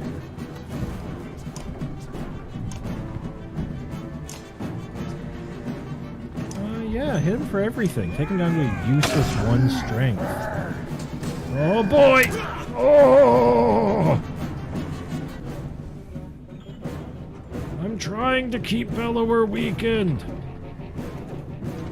Alright, let's bring this guy down as best we can. Mark Prey. Give him all you got, kids. There you go, he's all yours. Beautiful. Okay, you run. And then put some armor back on. He's basically useless now. Put the armor back over here. There we go, thank you. Yeah, he's gonna go down so hard. I guess... get going on Bellower here.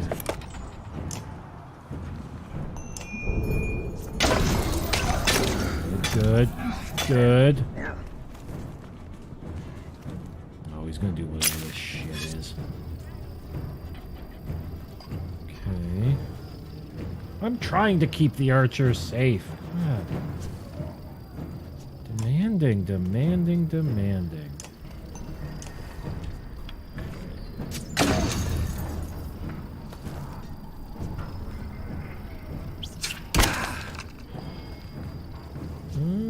Yeah, I mean, I guess just hit him real hard, get through that armor. Oh, God! Well, that was uncomfortable. Oh, shit, this is a good hit right here. I don't know what this guy's about to do. I think we're finally going to see that ability going off. But at the same time, here's 11 damage.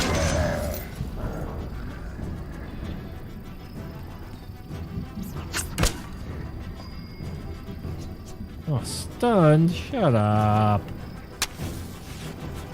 You don't get to do that.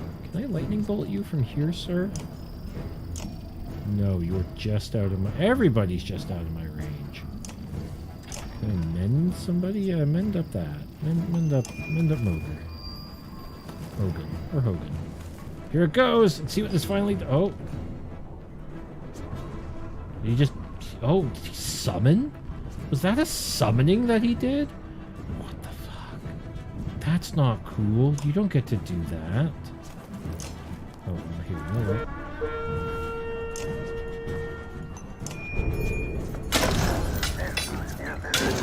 Yes. Yes, okay.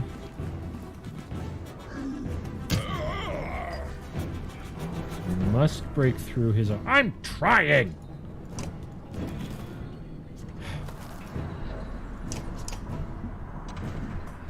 This ain't exactly easy out here. Alright, let's get through the armor. Oh, okay. Sure. There we go. Oh, I forgot to move him. That might hurt. Okay. Yeah, get through the armor. It's got none now. Ivan. I do the arc lightning there. It's going to be maximum carnage. Oh shit! I gotta move first. Hang on. Hang on. I'm moving. Yes. Yes. Eat shit, Buttercup. Nice hits. Oh, we're still standing. I didn't hear no bell. Ow. Okay, well, we can take his strength down to 1, but I think we need to, like, deal with his little minions here. And this guy here is strength 2. Come on, buddy. How are you?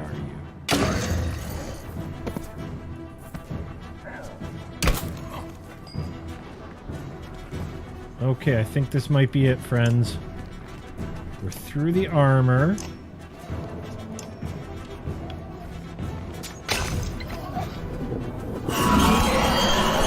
Oh, didn't like that.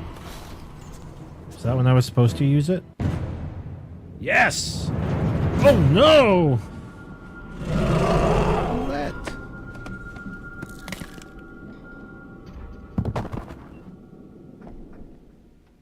Ruh-roh.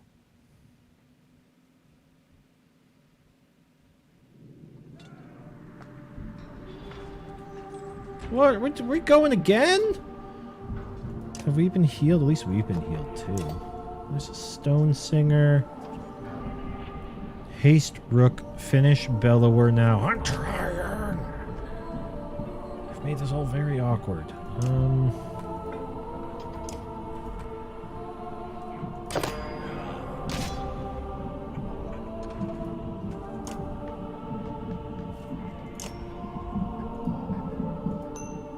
Give him what for, big guy?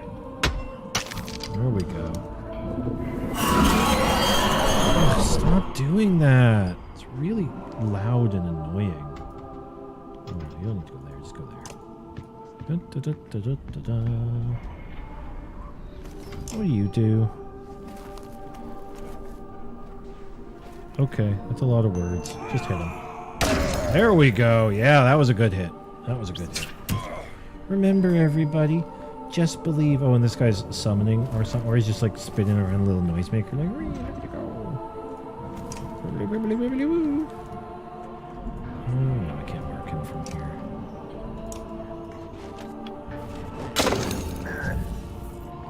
Hey, you're coming back. What's up, big guy?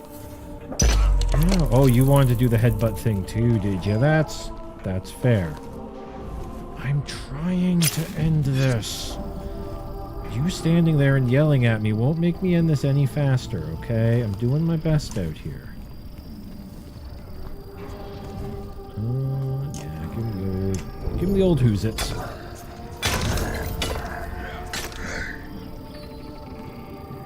Ugh, stop singers.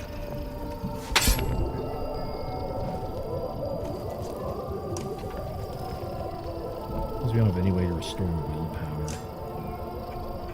So we do just need to be a little bit cautious of our willpower usage out here. Oh, here he comes. Oh! Right in the rum-tum-tugger. Oh, man. No. Like, this guy back here. No, this guy. Yeah, him. How is it 70%? I've got a higher strength. Alright, fine. Just break his armor or something. Maybe Rook will take him down.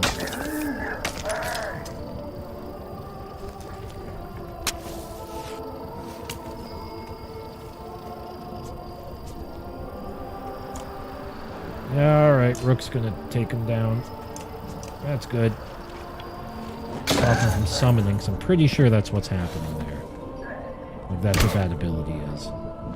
Alright, Ivan, if you could maybe mend up ya boy. Thank you.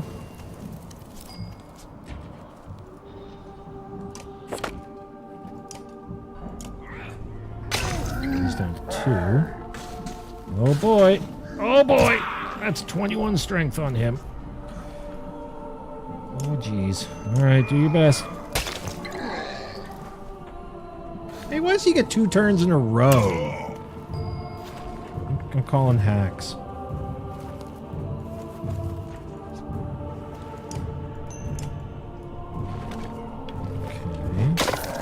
All we gotta do is bring him down, though. I gotta focus him down. 'Cause he's just gonna keep doing that to me. Yeah, I'm doing my best out here, okay? Can you be nice about it, please? I'm trying really hard. Problem is, he hits like a brick shithouse, and they keep giving him turns. Which ain't very fair.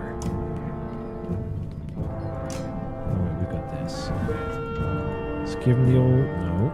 Give him the old bloody flail.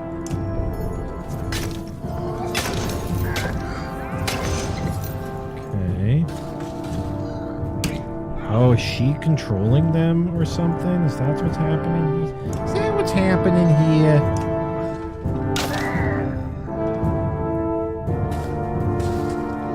This seems very unfair at this point. Yep, get through the armor. Yeah. Well, good fucking luck, buddy. Bye. Guess we're gonna have to try again. And everybody died. The last thing you see is Bellower standing above you, and you know this is the end. Everything you've worked so hard for, gone in an instant. Bummeroni. Let's go. Cowabummer. Yep. Break the silence. Yep.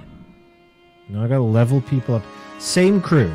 That crew did really, really well. I might... Hakon. Strength 16. Gunall 15. 10. 9. 9, 16, 6, 3, 3. He's only got armor break of 1, though. No, we're taking Ivor. We're taking Ivan for the healing. We're taking Hakon. Why don't we try taking Gunnulf? Who did we have? Oh, we had Mogun instead. Let's try Gunnulf. So you're going to get promoted for sure. Yes. Have more break. Have more willpower. Hakon. You're getting promoted. Have more strength. Have a lot more armor. Okay. And then Rook, you're getting promoted. Have more armor. Have more break. Your item. Items for folks. Items for folks. Ah, that break on that arrow was ridiculous. Oh, I forgot to give you your stats. I'm sorry, Rook. More break. More will. More arm. More exertion. No. Armor. Okay. What was that item that gave you +3 break? Yeah, that. Hakon, you're level 5 now. +1 armor per turn. +2 armor per turn. Or +2 strength. There were a lot of dudes who just got left at like 1 hit point. Gunnulf. Do we have anything good for you at level 4? Anything better I could be giving you? What's this again? Restore armor per turn. Yeah, I think that's going to be our best bet there. All right. Now, I wish I could just save it here. You know? So I don't have to go through this again. Oh, we got to do the whole fucking fight. Okay, but we know that we just need to focus on Bellower. Like, that's the key. We just got to focus Bellower down. Everybody else is secondary. So if we can do our best with that... Oh boy, I organized these guys way bad. Way bad. Hey, Big B. What's up?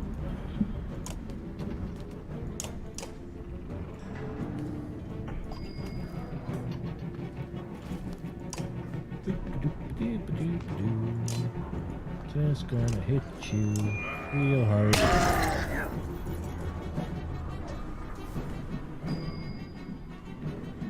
Anybody in a good... Not that we could reach. Say anybody in a good position for a zip-zap-zop? But there ain't no zip-zap-zopping happening here, I don't think. I mean, we'll hit Bellower. We'll hit him hard. Why not? Hard as we can, you know. A little bit of strength damage to him. Uh-oh. Oh, it's just one. Okay, that wasn't so bad. Could have been way worse. Hey, Con. What's your plan? Do you want to rush Bellower? Bellower just went, so we have some turns. Gunnulf is not going to be able to make it to him. That's really important to know. Or do we send Hakon over here to deal with these dweebs? I think we need to get Bellower's armor down. Go up here. Put this guy in the door. I think that's important.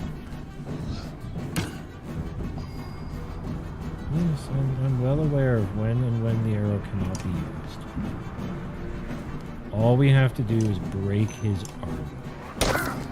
I think that's what it's trying to tell us. Yeah, boy, eat it. Eat 7 armor break.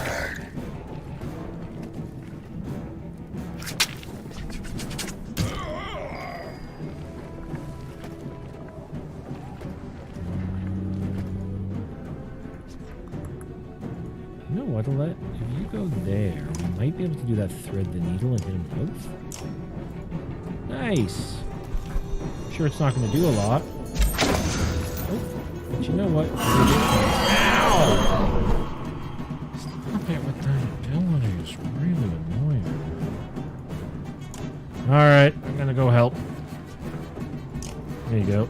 Get out of here. Eat shit and get out of the way.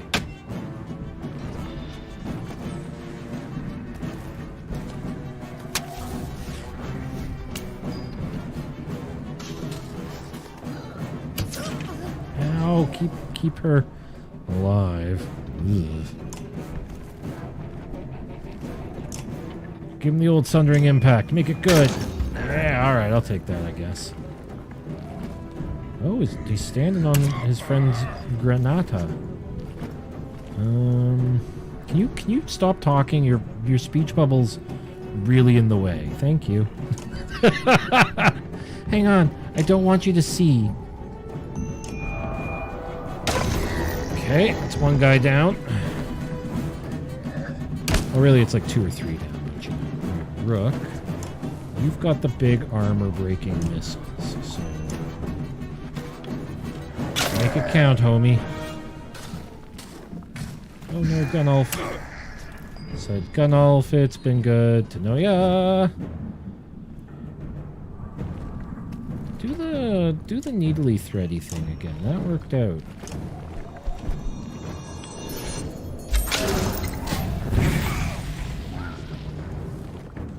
Gosh, I hope Gunnulf survives until the next fight. Oh god. Alright, good. Get his armor out. Get his armor down. No, don't batter him. We need him nearby. Ah, so close. Okay. We're holding in. We're holding together, team. Hit him with the old... What the hell is that lightning bolt going to do? I don't know what this is going to do. I hope nothing sad. Okay. Alright, it did basically nothing to him. Might have been a waste. Okay. Yep, get over there. And... when is Unlet going? She's got a ways to go, including a rook turn. So just take his strength down as far as you can. Yeah, that's Gunnulf down. I hope we get Gunnulf on the next, on the return, so to speak. Here. Okay, now Bellower gets a turn, but he's got no armor. Oh no, he armored up. What the fuck? I assume we're good. Are we good? I don't think we're good. Oh, that's annoying.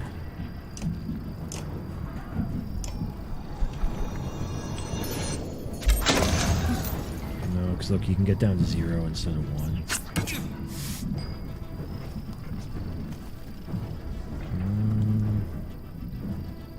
On the plus side, we can basically reduce his strength to 1. Oh, hang on.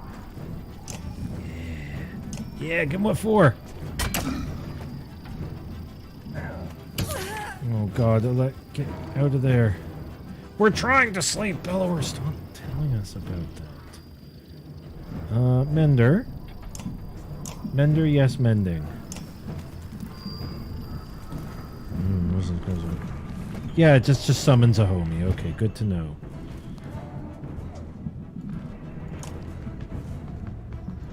No. Can you put an energy? No? Okay. Well, let's knock him down to strength. Yeah, okay. Whatever. Take him down to there. And this guy's going to show up and become a problem. Okay, I think it's going to happen right after this round because... Who's this? Ugh, it's that guy. Of course it is. Move... to...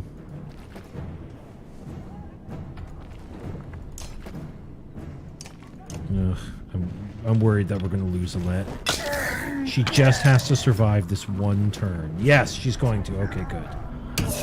I guess we're going to find out what happens after, but he's got no armor. Eat the silver arrow.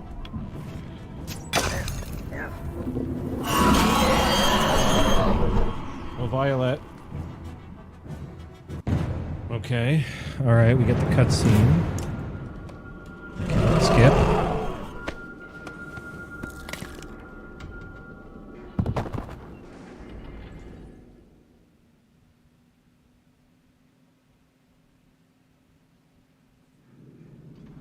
Everybody's back!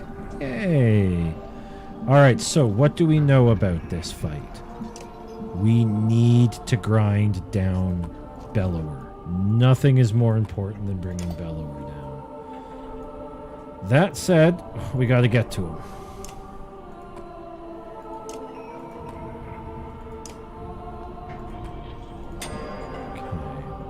Okay. I do the big armor breaking hit here.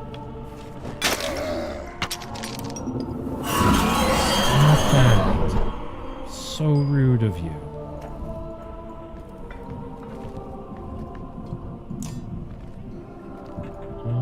Battering ram, I guess. Really shove him back. Go on. There we go. I'll take it. Careful, he will respond to every strike. Thanks for telling me now. Yeah, we're okay.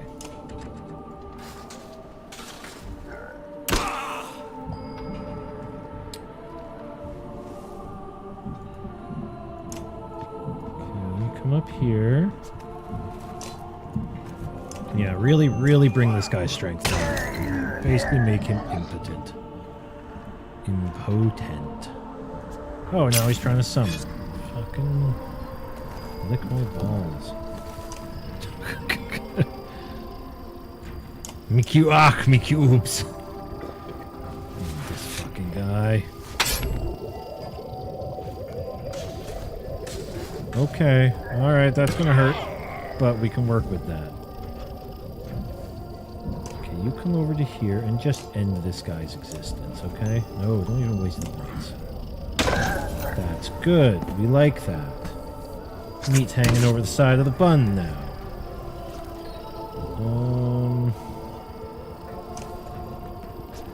If you could, can you reach him with an arc lightning? No. 4 strength. Yeah, alright, go on.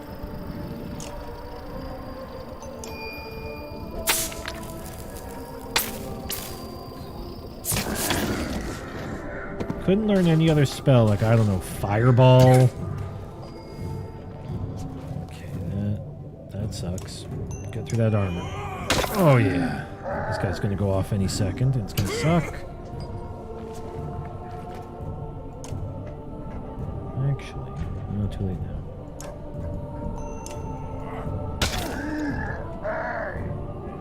Oh, we gotta deal with his strength. That's the problem. Breaking his armor's all fine and dandy, but he's hitting us so hard. I think we're okay to do it now. Okay, yeah, he's in prime position for some spankaroonies here.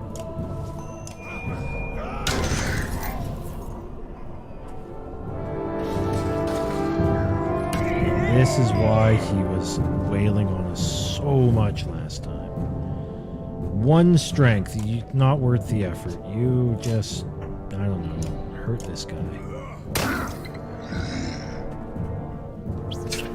Oh, still alive.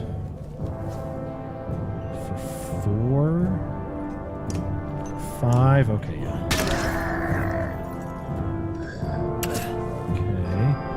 Now use the mark prey.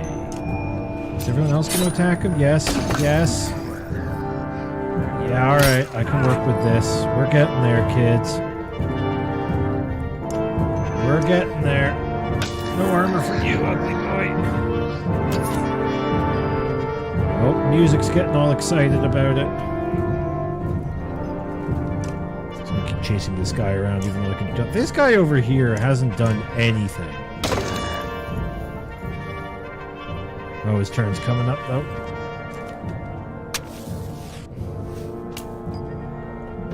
Oh, shit. Oh, shit. Oh, shit. Here it goes. -8 before this stone singer could go off. Oh, the trumpets.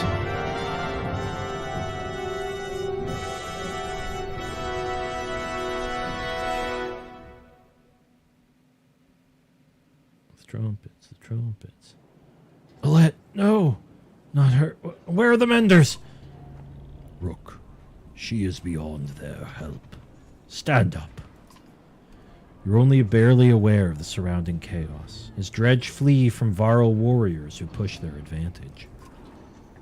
Bellower is dead. You are not. We must go. Let me carry Alette to Borsgard. We'll honor her properly. Beer. Juno was right. With Bellower fallen, the Dredge flee the field of battle. You return to Borsgard, but have almost no memory of doing so, aside from images of Alette's still body being carried in Ivor's arms. Okay. Hey, morale! Everybody's happy. Happy man's back. Yay. Happy man. So we should have the time we need to finish the ships. I think you're right. The Dredge don't seem interested in us anymore. Since Bellower fell, they've been going their own way. The Ravens have been keeping the docks clear. Juno's talking to them about something now. When those longships are ready, we'll be able to sail all the way to Arborang. With luck, before the darkness shows up here. How far south has it spread? I couldn't say. Hopefully not far. We'll get the prince back to his home, and Hakon has already decided to come with us. There's not much else to get back to. The two look up as you approach. Rook, it's time. Man, Rook looks haggard, which I mean fair. Soon we'll be ready to leave Borsgard. Find somewhere safe. One ship is done already, at the docks. I had it prepared for Alette. I'm not ready to see this. Come, Rook. It's time to honor your daughter.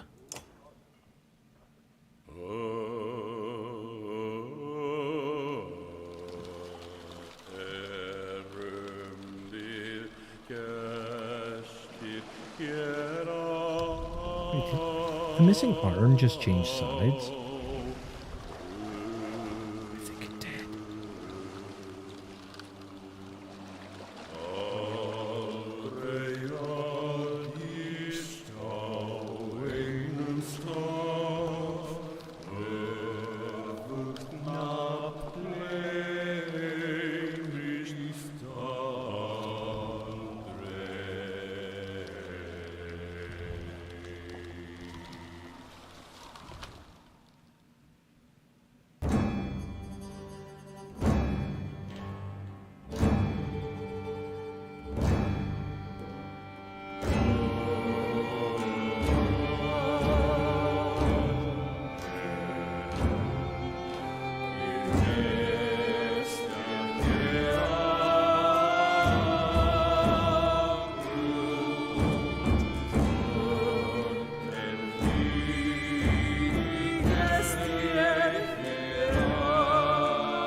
All right.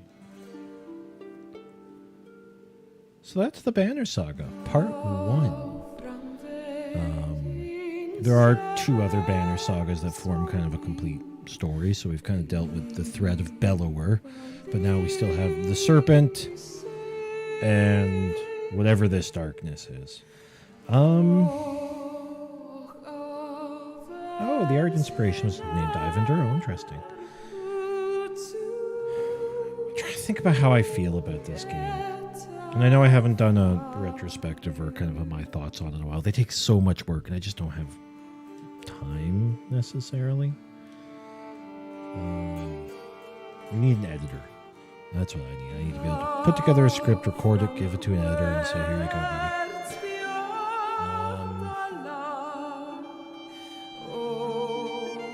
I enjoyed it. Like the Banner Saga, I enjoyed it.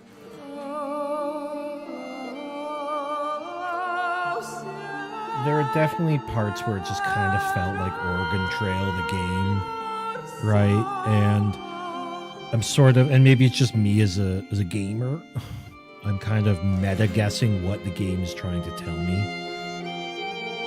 You know, and things that just like don't quite fit in with the world they're creating, like the whole, oh, Ragni wants to marry my daughter. That's the one that's coming off by X. We just kind of dealt with it, right? And I'm sure there's other situations where it's just like, what are these little side stories that they're trying to tell me?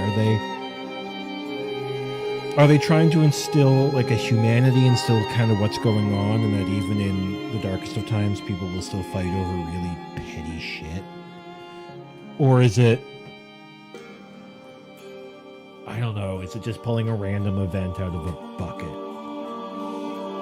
You know, and I do really like how things looped around so well with itself. You know, like the whole branching paths, decisions that you're making come up later. And it's, you know, that's a good thing. I think if that really hadn't happened, it would have been not great. Because that's kind of the thing it had going for it. Was the story honestly hadn't really hooked me that much, but I was interested to see how the decisions I made were playing out. because I found there was a bit too much mystery, maybe in the story, where it was just here's a group of people and another group of people, and they're both just kind of running from evil, and we don't know who the evil is or what the evil is. And then here comes the Deus Ex Machina in the form of Juno. And it kind of made me feel like the characters themselves didn't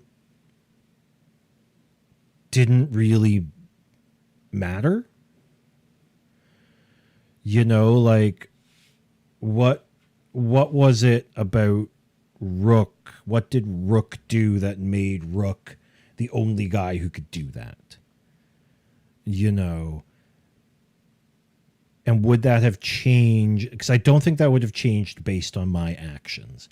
If I had gone the asshole route and just been like, yeah, take the supplies, stab the baby, get the drunk guy out of here, you know, exile everybody who manly, I would still be considered the guy who could climb up the rock. That's kind of how I feel, because the writing didn't tie itself back to the actions that I had taken to show me the effects, if that makes sense at all. So the story never really hooked me. The characters were interesting. I really liked Ivor. I think Ivor had a really interesting story. A bit a bit, I don't want to say predictable. You know, always the only one who's ever faced down a Sunder and won. You know, it's like, okay, what's happening there? You know, oh, it turned out it was just a mama and she was sad. And it's like, oh, okay. I don't know. I enjoyed my time with it. Are we going to do the Banner Saga 2? Maybe. I'm certainly not in a rush to do it, honestly.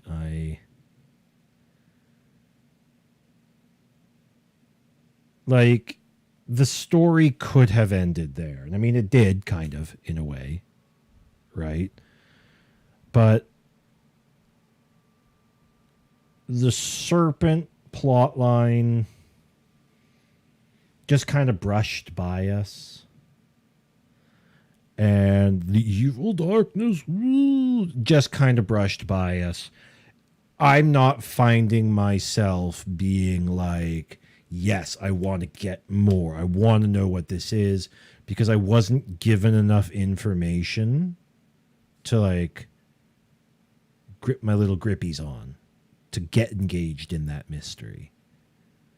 So I don't know. If we do, it will be a while down the road. Yeah. Otherwise, these are all the Kickstarter backers. It was a Kickstarter game. So thank you, Blunt Pencil, and Bobo the Almighty, and Boomoose. Bowie?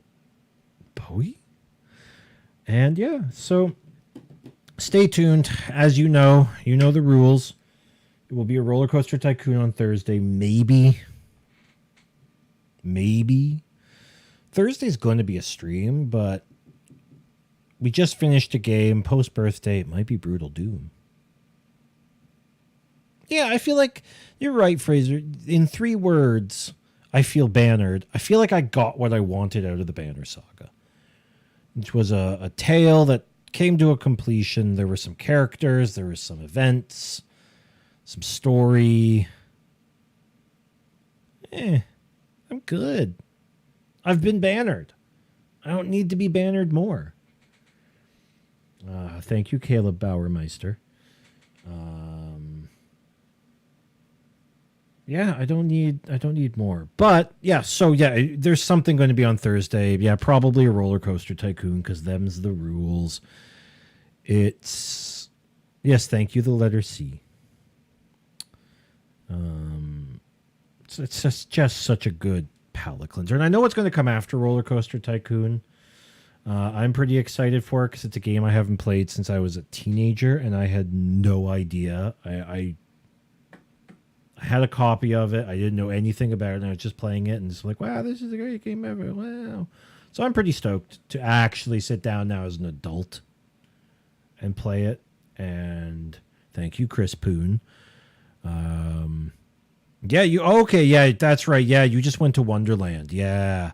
So you understand now how it works.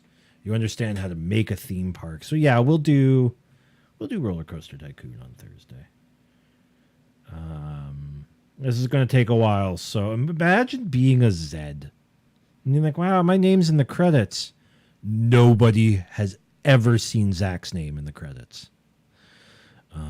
Picture taken of it. Send that my way. Anyways, everybody, I'm just gonna let this go. I'm gonna end it. Sorry, D's. We probably won't get to you. Oh, nope. And I hope everyone has a lovely rest of the night. Thanks for joining me for the Banner Saga. It's been cool. It's been aight. See y'all in a couple days for some Roller Coaster Tycoon. Thanks, Kananji. See yous for cheers, my friends. Thank you, and thank you for the happy birthday wishes. 37. I'm going to go to Denny's and get some dinner, and then I'm going to make my wife watch Alien 3. Every year on my birthday, we've watched an Alien movie.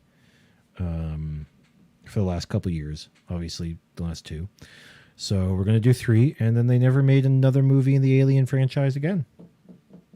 So, yeah. Oh, we made it to D. We made it to D. Yes. Woo. All right. All right, everybody. Have a great night. We're not sticking around for E. I love you all very much, and we will chat very, very soon. Good night.